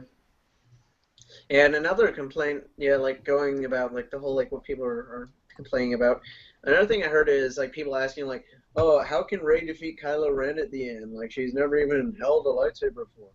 And like that, I always thought that was stupid because like, well, obviously Kylo Ren, he just got shot by Chewbacca's bowcaster. So and before we've seen that thing like blow stormtroopers across the room. So it's amazing Kylo Ren didn't go flying off that bridge. Yeah. And also like the whole thing with Kylo Ren is very like out of practice with lightsaber dueling because when's the last time he's had to fight somebody with a lightsaber? And Rey is obviously very strong with the Force, and she has the staff like that she knows how to use a melee weapon. So, like, yeah, again, it's always like things like that people are like nitpicking about, but like they don't really think about it that much. Because if you think about it, it makes sense. Mm-hmm. Yeah, and on top of that, like analyzing the whole fight more, Kylo Ren got slashed up a little bit by Finn. I mean, Finn didn't completely just get his ass kicked immediately. He put up a fight and he actually did something. But It's just, did someone join? Did I see someone Yeah. join, or am I just going Tony, are crazy? you there? It's me. Yes, can you hear me? Hello. Yeah, Tony. Yeah, I don't want to interrupt, Adam. No, it's all good. It's all good. Oh, Happy to have Tony, you I'm on, so Tony. glad you're here, bruh.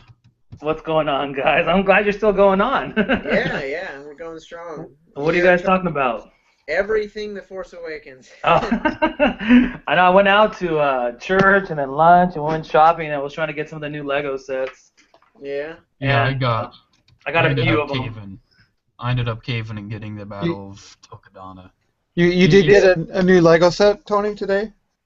Yeah, I got 3 of them. I was very upset because they didn't release all of the ones that were being shown recently.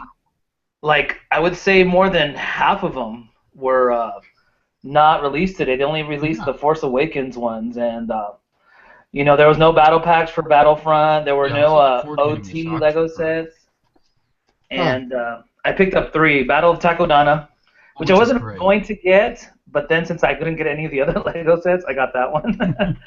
And then I got the 2 battle packs: the Resistance Troopers and the First Order Stormtrooper battle pack. Nice.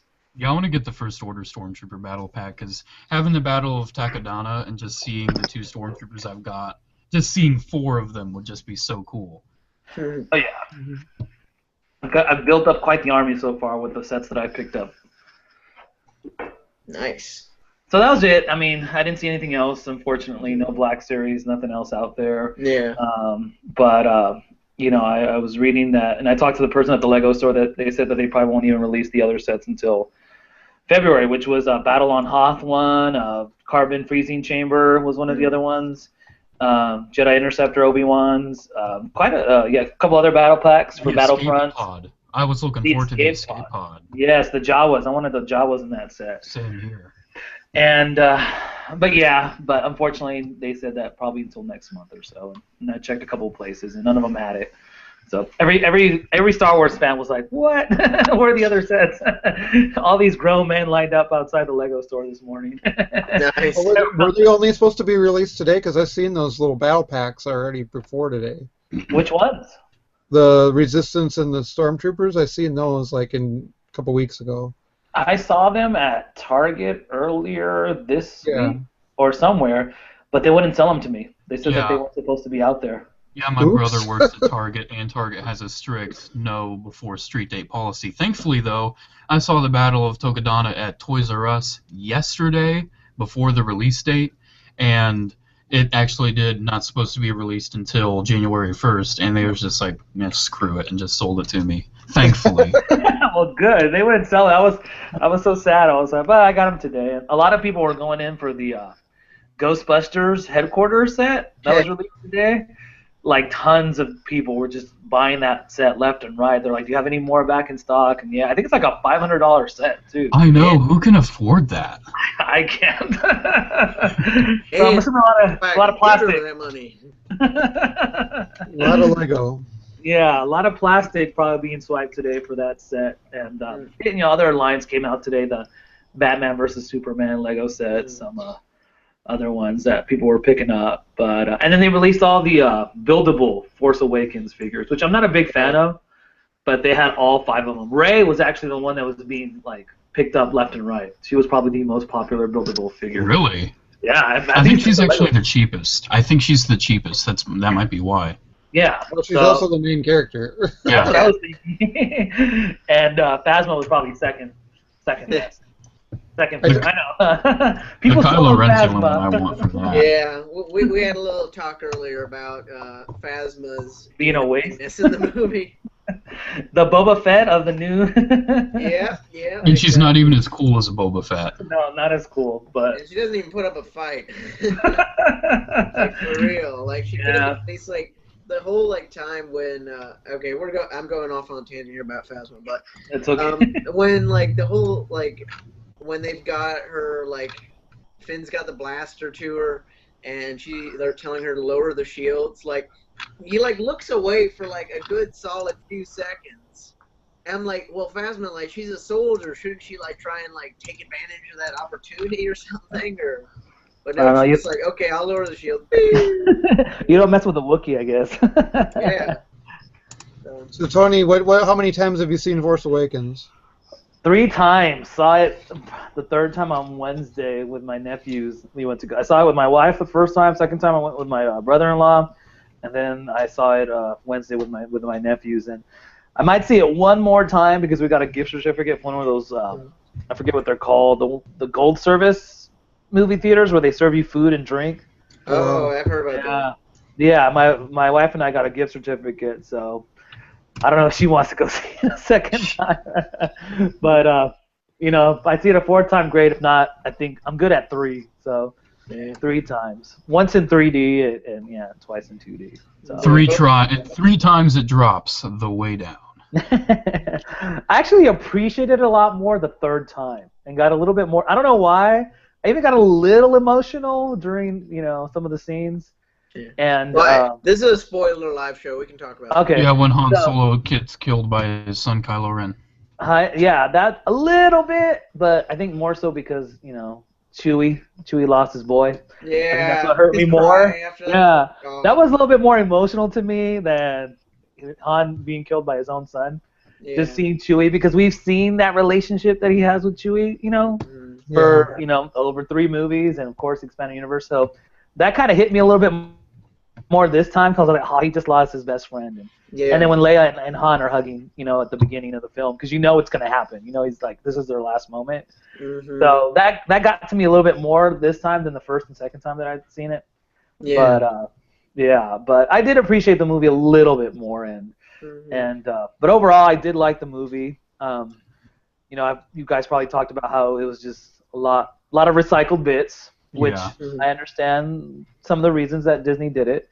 And then, of course, there's a lot of questions unanswered, but, that doesn't make the movie bad. That's just natural, of course. And plot holes here and there that hopefully will get answered. But, Phasma, that was a waste of a character. Yeah. And, but overall, I really enjoyed the movie. I'm not sure where I rank it yet amongst the saga, but I definitely really enjoyed it and look forward to seeing more. Definitely. The Force Awakens is certainly my seventh favorite Star Wars movie. No, actually, it's my 9th, because I do prefer the Clone Wars movie and the holiday special over it. So. But when it comes to like the cool characters, Phasmo's a complete waste.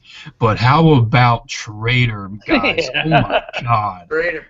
I love Traitor. Stormtrooper of magnificent spins.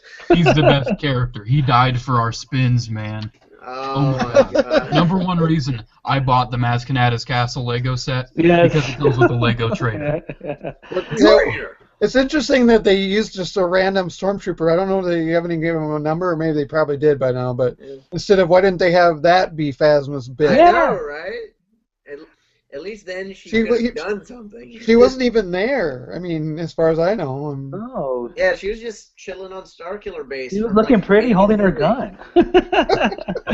I was reading that there's I don't know, Dan, maybe you've read it, but there was a story about in one of the books that recently came out where Finn had like a squad of friends. There was like 4 of them. Yeah. And the one that died was one that he like was really close to at the beginning of the film, and then that the one that called him traitor was actually another friend of his. That's the speculation. That's right. Yeah. That's in the Greg Rucka book.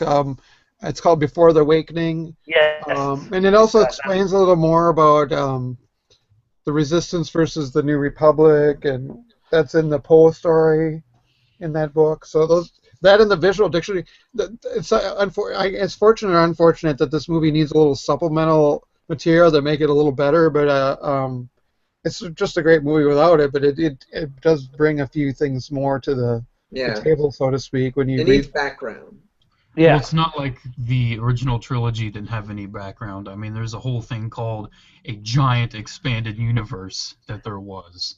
Yeah, but I think that, like, with the expanded universe, that obviously came around much later, and with the original trilogy, I don't feel like it was as necessary. Like, I feel like it was just more like you accept, like, okay, there's an empire, and then there's a rebellion against it, Yeah. So this, like, because they mention more, like, oh, there's the New Republic, but we're the Resistance, and then there's the First Order, but they're not the Empire exactly. So I feel like they mention more in the Force Awakens that makes you want to know, like, how did it end up like this versus the original trilogy where he just kind of went with it. Yeah, I agree. I think there's a lot more questions for the Force Awakens than there was with the OT or even the prequels. Mm-hmm. Just because we know a lot of the history, of course, coming into this film.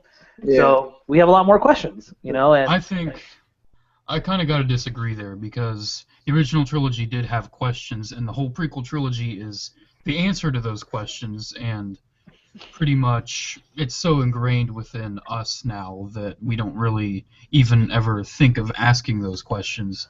But my only question that I asked during the prequel trilogy is, oh my god, when is this movie going to end? Yeah. My thoughts. I mean, there's still things that weren't really well explained, even with those Clone Wars episodes from the prequels, like Sifo Dyas and how Order 66 goes down exactly. I mean, some of that was explained way after the fact, and it's still not explained that well from Clone Wars. So, anyway. Yeah, just want to mention from the chat, Paul Poo says Happy New Year. Oh, Paul Poo. Polly Poo Poo. Very good. Yeah, so Happy New Year, everybody. Happy New Year. We can say that Rogue One comes out this year. Happy New Year to Earth. Happy New Year to Earth. Happy New Year, dear planet. Happy birthday, New Year. Boom. There you go. All right. Which that actually brings me to something that I want to talk about. Obviously, we don't know much about it, but are you guys excited for Rogue One? Yeah, for one reason. Because it's having Shadow Stormtroopers in it, and I love Shadow Stormtroopers. Nice. How do you know that it has that? How I know that there's going to be Shadow Stormtroopers in it? Yeah. I remember there was a photo of a prop of the Shadow Stormtrooper helmet. They already revealed that? I haven't seen it's been revealed. Okay. Shadow Stormtroopers are going to be in it, which I'm totally stoked about. I'm not really sure if I'm going to care about the actual Rebels, though. I think I'm just going to like the action from that movie. Mm-hmm. Yeah, I'm looking forward to it. I like the group pick. Gets me excited, especially since Donnie Yen's there. I like Donnie Yen a great deal. I think he's great. And I'm just looking forward to seeing some story, that leads up to Episode 4 that isn't animated, or written on paper. Like, it's great to see that we'll get to see some live action, and I have hopes that we'll get some Vader. I have hopes that we'll get some of the OT characters somehow or another. But I'm definitely looking forward to it. I'm looking forward to just expanding on that story that leads up to Episode 4. Do you think it'll have Rebels characters or tie-ins? You know what? It would be great because even at one point I was thinking maybe even Ahsoka. I mean, I'm not. I know it's right before the events of Episode 4, so maybe, who knows if we'll see. But I hope. I mean, I hope that there will be some sort of tie-in to the show. I mean, yeah. I don't know. We'll see. But it would be great to see that. I haven't been keeping up with Rebels recently, but some of the characters are pretty cool, so it'd be nice to see them in one, or at least mention or something. I don't know. Tie it all together somehow. Make us care more about Rebels. Yeah, Rebels. I don't care about any of the actual Rebels at all. They're just so like, oh, there's Kanan Jarrus, that cowboy Jedi that isn't even much of a cowboy. I do want to point out though, in the chat, I did post the link to the actual prop of the Shadow Stormtrooper helmet. Oh, okay. Just so I don't seem like a complete nut job, because it is real. Yeah, with Rogue One, like you guys said, I'm definitely looking forward to like the action of it. Like, I thought the like fighter combat and everything in Episode 7 was fantastic. Like the scenes where, like I just remember really the scene, the one shot really, at Maz's castle when the Resistance shows up, and then the tracking shot of Poe's X-wing while we're following Finn on the ground, where he's just taking out TIE fighters and then like individually shooting stormtroopers on the ground, like Yeah. that was fantastic. And if we get a whole movie of just like X-wing versus TIE fighter as good as Episode 7, I'll be happy with Rogue One. But in terms of like the story, it's got the whole thing where it's like we already know how it's going to happen, what the ultimate end outcome of this will be. We know that the rebels will get the plans to Princess Leia and all that. I mean, what happens to the individual characters, of course, we don't know, but we know that ultimately, the original trilogy happens. But it'll be interesting to see how they do that.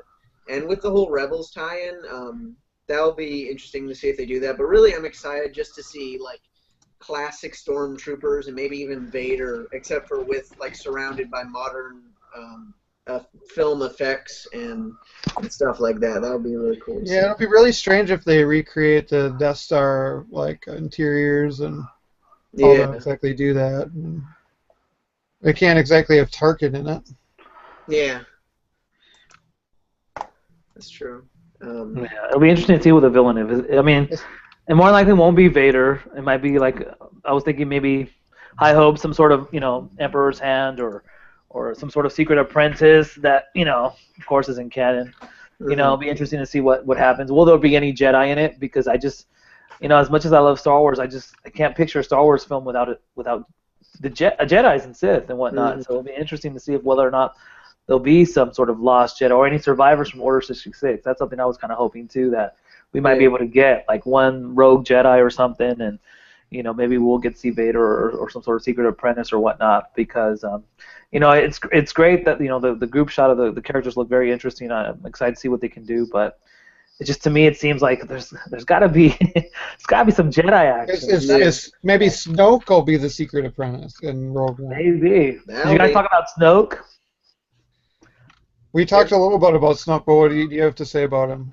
Well, I don't know. I've been kind of hoping, that he may be Plagueis, and that it's coming full circle. And I've read some things, I've seen some things, and I kind of agree with the fact that it might be Plagueis, only because of the fact that he can cheat death, and whatnot. And there was the hints in the prequels that he may have been the one that created Anakin, since he apparently has no father, and maybe that's why Snoke is so like persistent about finding Luke Skywalker, and because he's seen all this unfold, since creating Anakin and whatnot. So. Is he as old as, say, the Emperor then? I mean, we don't have any idea of Snoke's age. Nobody's been talked about or released, right? Yeah, but the fact that he was, cheating, like he was trying to.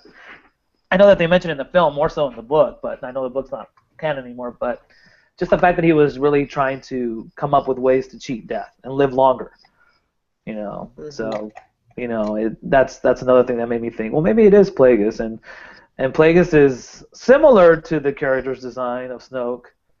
He's not entirely 100% Mun. I know he's half human or something like that, which was something I had read. And so anyway, I was thinking it might be Plagueis. They'll bring it around full circle.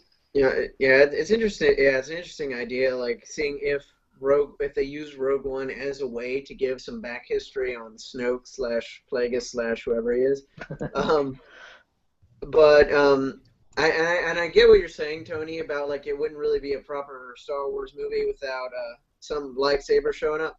But I feel that like with regards to like the episodes, that like that's true. Like we need to have a Jedi if it's a Star Wars episode. But since it's an anthology film, and I've heard I heard somebody at Lucasfilm described it as wanting to be like a World War II movie, except for with Star Wars. I would be okay if they didn't have Jedi in this movie. But like you said, it could be a rogue Jedi, and if Snoke does show up, maybe that's how he got his like huge scars on his face from a lightsaber or something. Could be interesting. Yes. Yeah, so we have a few more comments in the chat section. Just through the course of conversation, we've actually covered a few of these questions. Darth Akoko, I hope I'm saying that correctly. Darth Coco Productions asks, do you guys think Darth Vader will be in Rogue One, and do you think we'll see any Rebels characters in Rogue One? So I think that we've kind of covered that pretty well. But yeah, so Maybe is our answer, right? maybe. I hope we see Vader. Like, even if it's just a cameo, I would really love to see Vader on the big screen. But anyway, he also says, please, no more Death Stars. There will be a Death Star. It's not like it's a Well, new Rogue Death Star. One is going to have a Death Star in it, I'm assuming. They won't be blowing it up. I mean, it's a Death Star we've already seen, so I don't feel like the complaint of no more Death Star is applied here. And Paul Pooh says, I'm hoping they go along the Top Gun route with Rogue One. Feel the need for speed. So, yeah. that would be interesting. I think that'd be a bit cheesier than what they're intending with Rogue One. So, yeah. Episode 8 releases in March of 2017? Or April? May. Oh, wow. Year and a half, or not even a year and a half. It's going to be, I think, May the 4th instead of May 25th or whatever, like end of the month. Yeah, less than a year and a half. I mean, we're going to get Rogue One in 12 months, and then 5 months later, or 4 or 5 months later, we get Episode 8. That's awesome. Yeah, it's and crazy. Then Rebels on the side, or all the other stuff that's always out there. But yeah. I feel like there's like, at least judging from this chat, that there's kind of a general apathy towards Rebels currently. I don't know about that. I think the season was strong. I don't know if everybody's caught up with it, but I think it's been really strong. I haven't watched Rebels since season 1 ended. Yeah. So I can't talk about what's happening. That blah blah blah showed up, or this one, yeah. So I won't say anything then. You can. I don't care. Rebels did do something I absolutely loved, though. Captain Rex mentioned Commander Cody. Oh my God! Right when that happened, I paused the episode and I just kind of screamed a little bit because a mention of Commander Cody gives me hope that maybe he might appear. I would love that. What did he say about Cody? Is he just mention him? What it was, Captain Rex was trying to get into an Imperial base, and he was using like lingo like. We have a situation 7924 going on here, and he whispers to Kanan, Cody and I pretty much invented all these codes back in the war. So nice. Yeah, I was just Cody is pretty much irredeemable. I mean, they picked the 3 clones they did for Rebels because those are the ones that are possibilities that weren't at Order 66, but obviously he was at Order 66 and went through with it.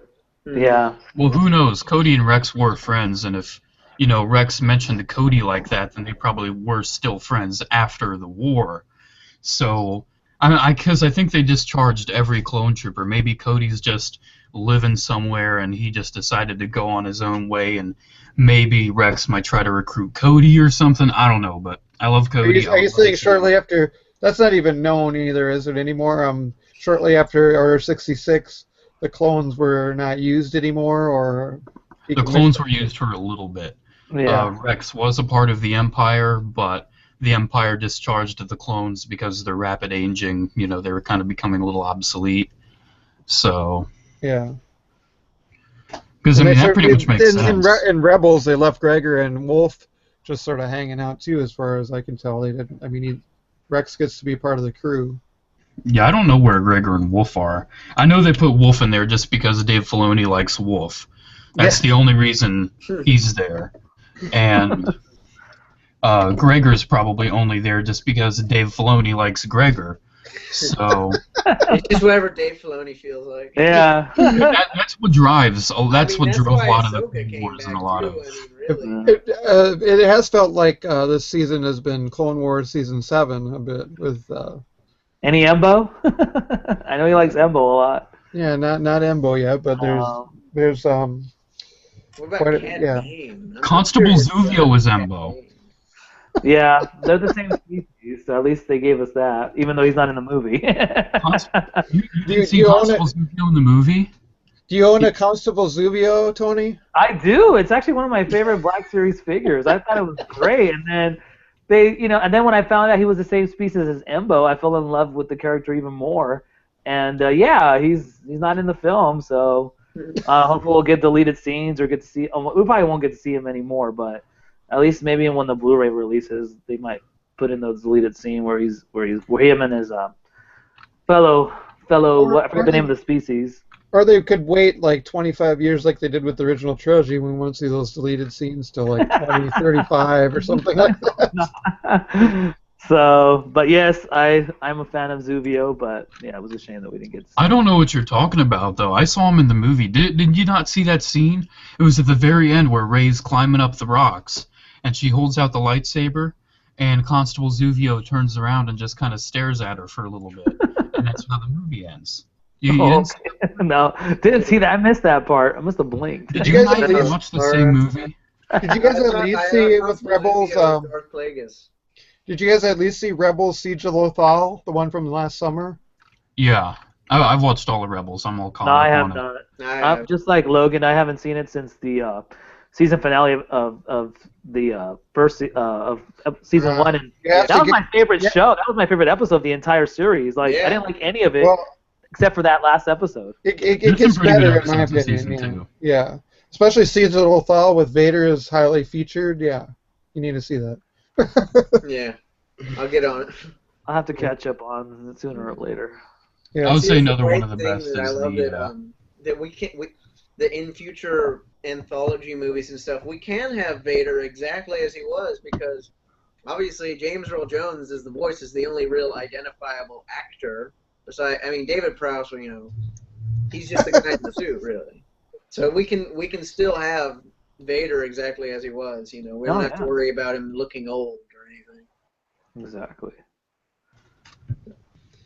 Yeah, I'm personally hoping Vader's in Rogue One at some point, because at the beginning of A New Hope, like Vader is so pissed. Like it feels like it was his own mission to guard the plans, and he failed or something. And he's right on Leia's tail, so yeah, he had to come from somewhere, Yeah, it's not like he was just suddenly dispatched. I feel like he's been on the tail of these rebels for ages.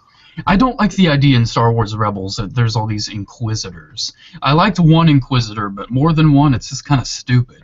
It's like they're talking like six, like seventh sister. Are there like 7 Inquisitors? What?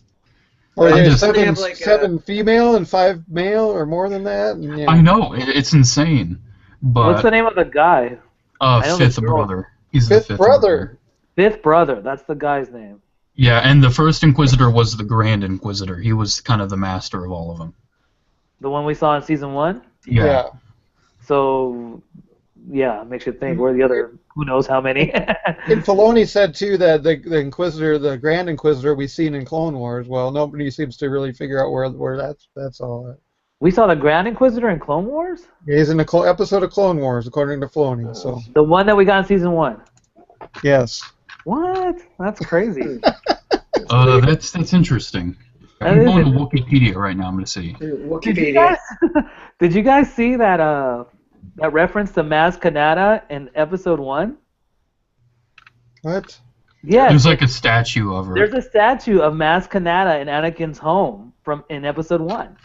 What? Yes, I saw the picture of it. It's Maz Kanata straight up. I mean, there's a few slight differences, but it's a statue of Maz Kanata in Anakin's bedroom in episode 1. I haven't gone back to the movie yet. I just saw pictures online. I'm gonna try to find that picture and put it in. I thought that was crazy. So I mean, it could have just been, hey, there's this statue. Let's use that as a character. That's probably what it was. Yeah. I want a good hour making of. I need an hour good making of the Force Awakens. Hopefully, it's on the Blu-ray. Yeah, I want special features. Yeah. Oh yeah, exactly. I did notice a lot more watching it a third time. I noticed Sarko Planko. Yeah. Yeah, I finally noticed him after watching it 3 times. They actually made an editing mistake. They pass him while they're running on Jakku, and then they cut back to him and they pass him again. And who knows when R2KT was exclusive for Celebration as the Hot Wheel, wasn't it? Yeah. And yes. Then she's in the movie. I mean, I saw her too. Yeah, I did not see her. I saw her the third time. The third time I saw it, I did notice her. Yeah. It was towards the end where They were celebrating, and she was right in front of one of the X-wings on Dakar, and I was like, "Hey, there's the pink one." I even showed it to my. Oh yeah. That figure, the actual Hasbro figure, is quite expensive. I suppose the Hot Wheels car is too now at this point. I don't know how much. Because the original Hasbro figure, I think, was exclusive to in 2007 for 501st or something. I don't know. It wasn't very easy. I don't have one, and I never really bothered getting one because it was never in the movie. Now she's in the movie. Now I need that Astromech. How much is she? Well, I see her like for $100. Oh my god! Yeah. You know, I used to see her at conventions all the time, $5, $10, and I was thinking, I don't want a pink Astromech. I didn't know anything about the character, and I don't collect. I'm not a big fan of Astromech droid figures. Well, right now it says on Amazon, if you want an R2KT, there's one going for $299 plus $549 shipping, or $157. Yeah.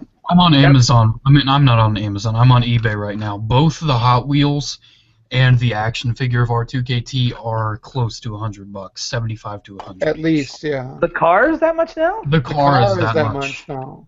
Wow, I got 2 of those. About time I sell one of those. Wow. What? How much do they charge a celebration? Like 10, 15, something? $10? Yeah. $10. I bought 3 of them. I gave one away in a contest. Right. And then I kept the other 2. I have one displayed on my wall. The other one's in storage. I didn't realize it was this. I'm assuming this is after the movie then that she went up in price. Oh yeah, because she's in the movie. Yeah, that's crazy. Yeah, I used to see them. Go ahead, Dan. Yeah, I'm sorry. I was just saying. I mean, you can't find some of the characters, but R2KT one, of course, has not been on the market for a long time. But you can't even find a Rey or a Kylo Ren or a Finn or anything like that as 3 3/4 in the stores right now. No, I did find Poe and Rey. I mean, not Poe and Finn. I found the Star Wars Walmart Black Series exclusives. Oh, you have those? I found those 2. And I actually found them at 2 different Walmarts, along with, there was the Han 2 that I already have, the one in the trench coat. Yeah. I did find those 2, so I got those, but I have not seen the second wave of Kylo, Rey, and. Yeah, Kylo's the only one I have. You don't have a Stormtrooper, do you like that? Huh? What sort of Stormtrooper, the articulated version? Yeah, I've got that one. Actually, it's one of my more popular videos on my channel right now. It's doing pretty good. Yeah, that wave seemed to just skip California, Northern California. Yeah. I've got them all besides. I've got them all besides the Kylo Ren, and it's kind of killing me. Where'd you find yours, Logan? Here in Northern Cali or Nevada? No, I bought it online. Oh, you bought it online? Yeah, there's no Walmart near my house. So, okay. Yeah, that's joy. Yeah, I haven't even found the Shock Trooper from Battlefront, the 6-inch one. Oh yeah. I'm still looking for that one. I haven't had no luck finding that figure either. I found that one, thankfully. Oh goodness. I have like 4 Walmarts near me, so I have a pretty good chance of finding this stuff. Yeah, I have 3 and no luck. No luck. I have 0 and no luck. I think online might have to be the option for Kylo Ren. Yeah. He's really cool. I really enjoy this figure. I think the Rey is the most expensive one, though. Yeah. That's true. Did she come with BB-8? No, she comes with the the full mask, like the first moment you see her in the movie. She's got. Yeah. Yeah. Yeah, I finally saw one of the Rey Black Series 6-inch figures today, which I hadn't seen since Force Friday. And they had talked about, I read somewhere that they had repainted and the figure. And then I did notice on BB-8, he was dirtier. He was a lot more grungier, like a lot more gray actually in color. And the tabs weren't clear. The hook that they used to hook the figures on the pegs, it was black. It wasn't clear plastic. They've always been black on the Force Awakens ones. Have they? I've not noticed that. Yeah, all of them have been black. Today. I'll have to go back. I bought one not too long ago. I'll have to check it. So anyways, but I did notice that the BB-8 was darker, so I thought, oh, interesting. They did. Yeah, I saw that Rey when I got the First Order TIE Pilot the other day. And they also changed her face paint where the blush I don't think is as noticeable. Oh, yeah, that's right. Yeah, her lips look a lot better, too. It looks a lot better, but I'm not going to, buy it a second time. Oh, no. I'm happy with my first one. What have you been getting, Dan? What's that? What have you been getting mostly in regards to like figures and stuff? Have you been collecting the 5 points of manipulation ones? Yeah, I have all of them that that have come out that pretty much because I didn't know whether they're in the movie or not. And Yeah. I mean, even Constable Zubio, I don't care. I mean, if he's not in the movies, I have like those droids, those analysis droids that Obi-Wan had. That's the deleted scene from Attack of Clones. They've deleted scenes, figures from, so that doesn't bother me that much. Yeah. But I've got 30 Force Awakens 3 3/4, including the super articulated and then not. So, and 4 vehicles and then otherwise I've just got like print stuff, some magazines, some things to wear, some food, I guess. But that wasn't because I needed that kind of food. It wasn't like I want to save the packaging like I was nuts 10 years ago and save some of that. But, yeah.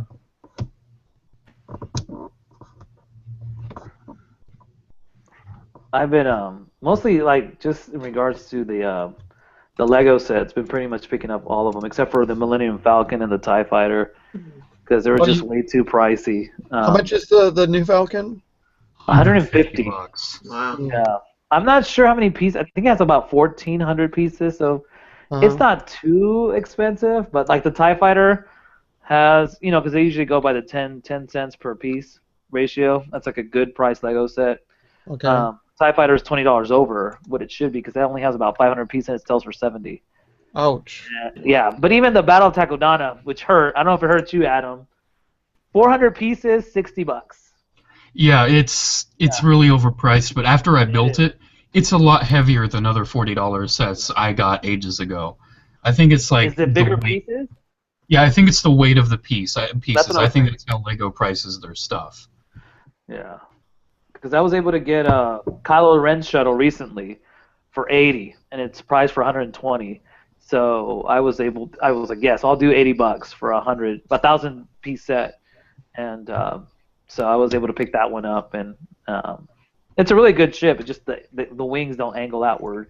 And the color's completely wrong. Yeah, the color's completely wrong. I thought it was a lighter color. It's actually darker, which made me a little happier because it was the darker gray. Still, I was in Toys R Us, and then I was talking to the Force with Jesse. That ship's been like 5 different colors, and out there in the toy world, it's like cream in the Black Series Titanium series, like white or something. Yeah. And then it's dark gray in Lego, and then they have the black one in the Hot Wheels. So I really like what you did with the Lego one with the red. yeah, I really thought it was. Well, it's more screen accurate. Yeah. So Yeah, like boring. I made a modification of my Battle of Takodana set where the stupid little gimmick where the studs shoot out of like the stairs. I get to build it. I completely rebuilt it where the 2x2 plate that would actually push it is just a part of the stairs. Because that just looks so stupid, and that's one thing about Lego. They put a lot of dumb gimmicks in. Even Hasbro, too, like making the new Millennium Falcon a freaking Nerf gun. That is what the Falcon is. It's a Nerf gun, and it's I passed on that. Did we lose our host, Joker Fett? I'm here. Okay. There's 2 Joker Fets, I noticed. Oh yeah, that's the one that's toasting. Can you guys see me and hear me? Yeah, I can see you. I thought I heard a random person just now. I was like, No? well, come on. No, yeah, I've got one window on my computer is open, and that's hosting this, and then I'm on my phone doing the actual video. Got you. Because my webcam on my laptop sucks. I can't get mine. And none of us can get our webcams working, so we're just voices. I haven't even tried to see if mine works anymore. I remember that. Yeah. I hate to do it, but I think I have to get going. I think I have to be somewhere in like 20 minutes. Should we wind up with what are our hopes for the next year or anything like that? Or? Yeah. Sing Auld Lang Syne. No. I'm hoping that there is more Commander Cody and that Constable Zuvio gets his own spin-off movie. Yeah, sort of anthology. But yeah, I'm after the Force Awakens and everything. I'm very hopeful for the future of Star Wars. Movie was fantastic. I can't wait to see where the characters go in episodes 8 and 9, and hopefully Disney continues strong with the anthology films also. So. Yeah, that's my hopes for Star Wars.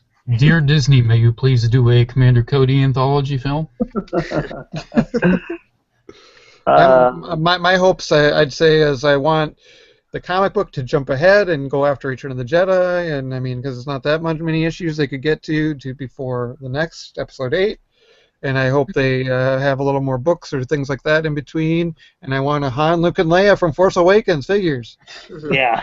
They already did reveal the 6-inch Princess Leia, I think. I don't want 6-inch. I I don't saw like the old 6-inch. Han. I've seen an old I do. Han. I do have a Ray and BB-8 because somebody got rid of those on 6-inch, but otherwise I only get Endor 6-inch, so I don't have a ton of that yet. I've just got a Biker Scout, a Stormtrooper, Luke, and the Emperor and Vader because they were kind of there, and Chewbacca. Yeah. They do have a 3 3/4-inch Old Man Han coming out here soon. Yeah. No.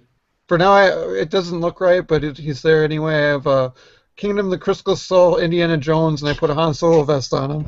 Oh my God, it works though. It works. I've got that figure. It kind of works, so it's not the best. Thankfully, Harrison's Ford return to Han Solo was much more successful than his return to Indiana Jones. More time. Oh boy. I am looking forward to more product. Good product. I'm looking forward to Good product. more good products, cheap products, less expensive Lego.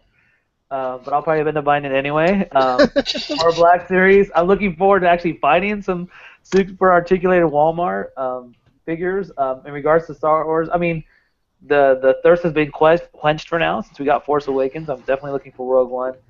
And I'm looking for big things and a great experience at Celebration in Europe since I'm going to be going.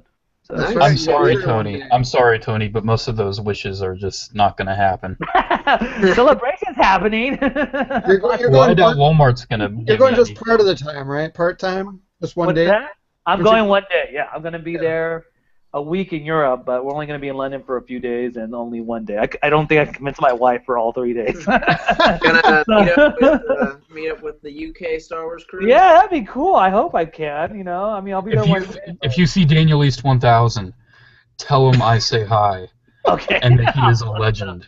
Yeah, all right. He is a legend, yes. You gotta get a picture with Daniel East and Sith Lord or anybody else you might. Oh think yeah, of I from know. over there. I'm trying to think. Who else? Maybe the Darth Prime. The Hopefully birth, maybe he'll be there. Yeah.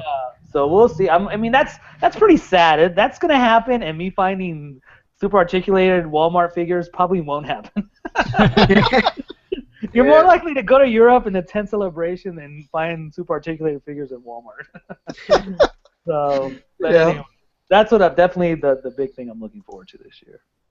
Very cool. Very cool. And it's sold out all 3 days. I mean, a lot quicker than Anaheim. Yeah, I know. If I end up not going, man, I can maybe make a good, nice, profit on the tickets that I got. So. Yeah. Well, just go and. No, I want to go definitely. If for any reason it doesn't happen, then of course. I don't know if they'll have. I mean, we have no idea how they're going to reveal things for Rogue One, or Episode 8, or any of that for Celebration. But obviously, there's going to be some big things that happen at that convention. I wouldn't be surprised if we got a teaser trailer because we got Force Awakens a year in advance, and Celebration's happening in July, which is only 9 months or so before Episode 8. Yeah, they'll certainly be a teaser. I'm hoping there's a teaser. I mean, I'm really hoping maybe a full trailer for Rogue One. I bet a full trailer I bet a teaser for Rogue One more than the Celebration teaser from last year will be out even before then for some of the early summer movies, early May, or even maybe with that Batman movie or Superman, whatever, in March. Yeah. It might be or that the early. New Captain America's probably gonna have some Star Wars thing attached. Oh yeah, that would be that's even more likely. Yeah. Disney, yeah. Yeah, we'll get a teaser, maybe a full-on trailer, or at least a teaser for Episode 8. I'm hoping at Celebration, so we'll see. Very cool. And I'm just hoping Celebration returns to California. Same here. I would love if there's a celebration I'll be in there. Cincinnati. I'm going to any celebration in the U.S. I'm just committed. You're just gonna go? Oh man. Yeah, no matter where it is. I'm Hey definitely man, there's going to be a celebration at my house As long as tonight. it's near a new movie, I went to the Episode 2, 3, and now 7, and now who knows? I mean, it'll always be near a new movie. Yes. No celebrations that are not near a new movie anymore. Mm-hmm. Yeah. All right. Well, I guess with that, Thank you to everybody who's been watching at home, or if you're watching in the future, cool. Tony, you gotta meet Polly Polly Poo Poo. Maybe you'll be there. I know. I got to. I'm looking forward to meeting Pooh and I'm pretty everyone. sure he's watching right now on the live show. So Yeah, Pooh, if you're watching this, did you get the your man, mate? All right. All right. So yeah, it's been a good 2015. Star Wars: The Force Awakens. Star Wars is back in a big way, and I think we're all excited to see where it goes from here. So thank you guys for watching. This has been Jografet, and going down the line, JCC2224. RFBikerScout. And Darth Phoenix 619, Tony. All right. And we're all signing out. Bye. Adios. May the Force be with you. And Happy New Year.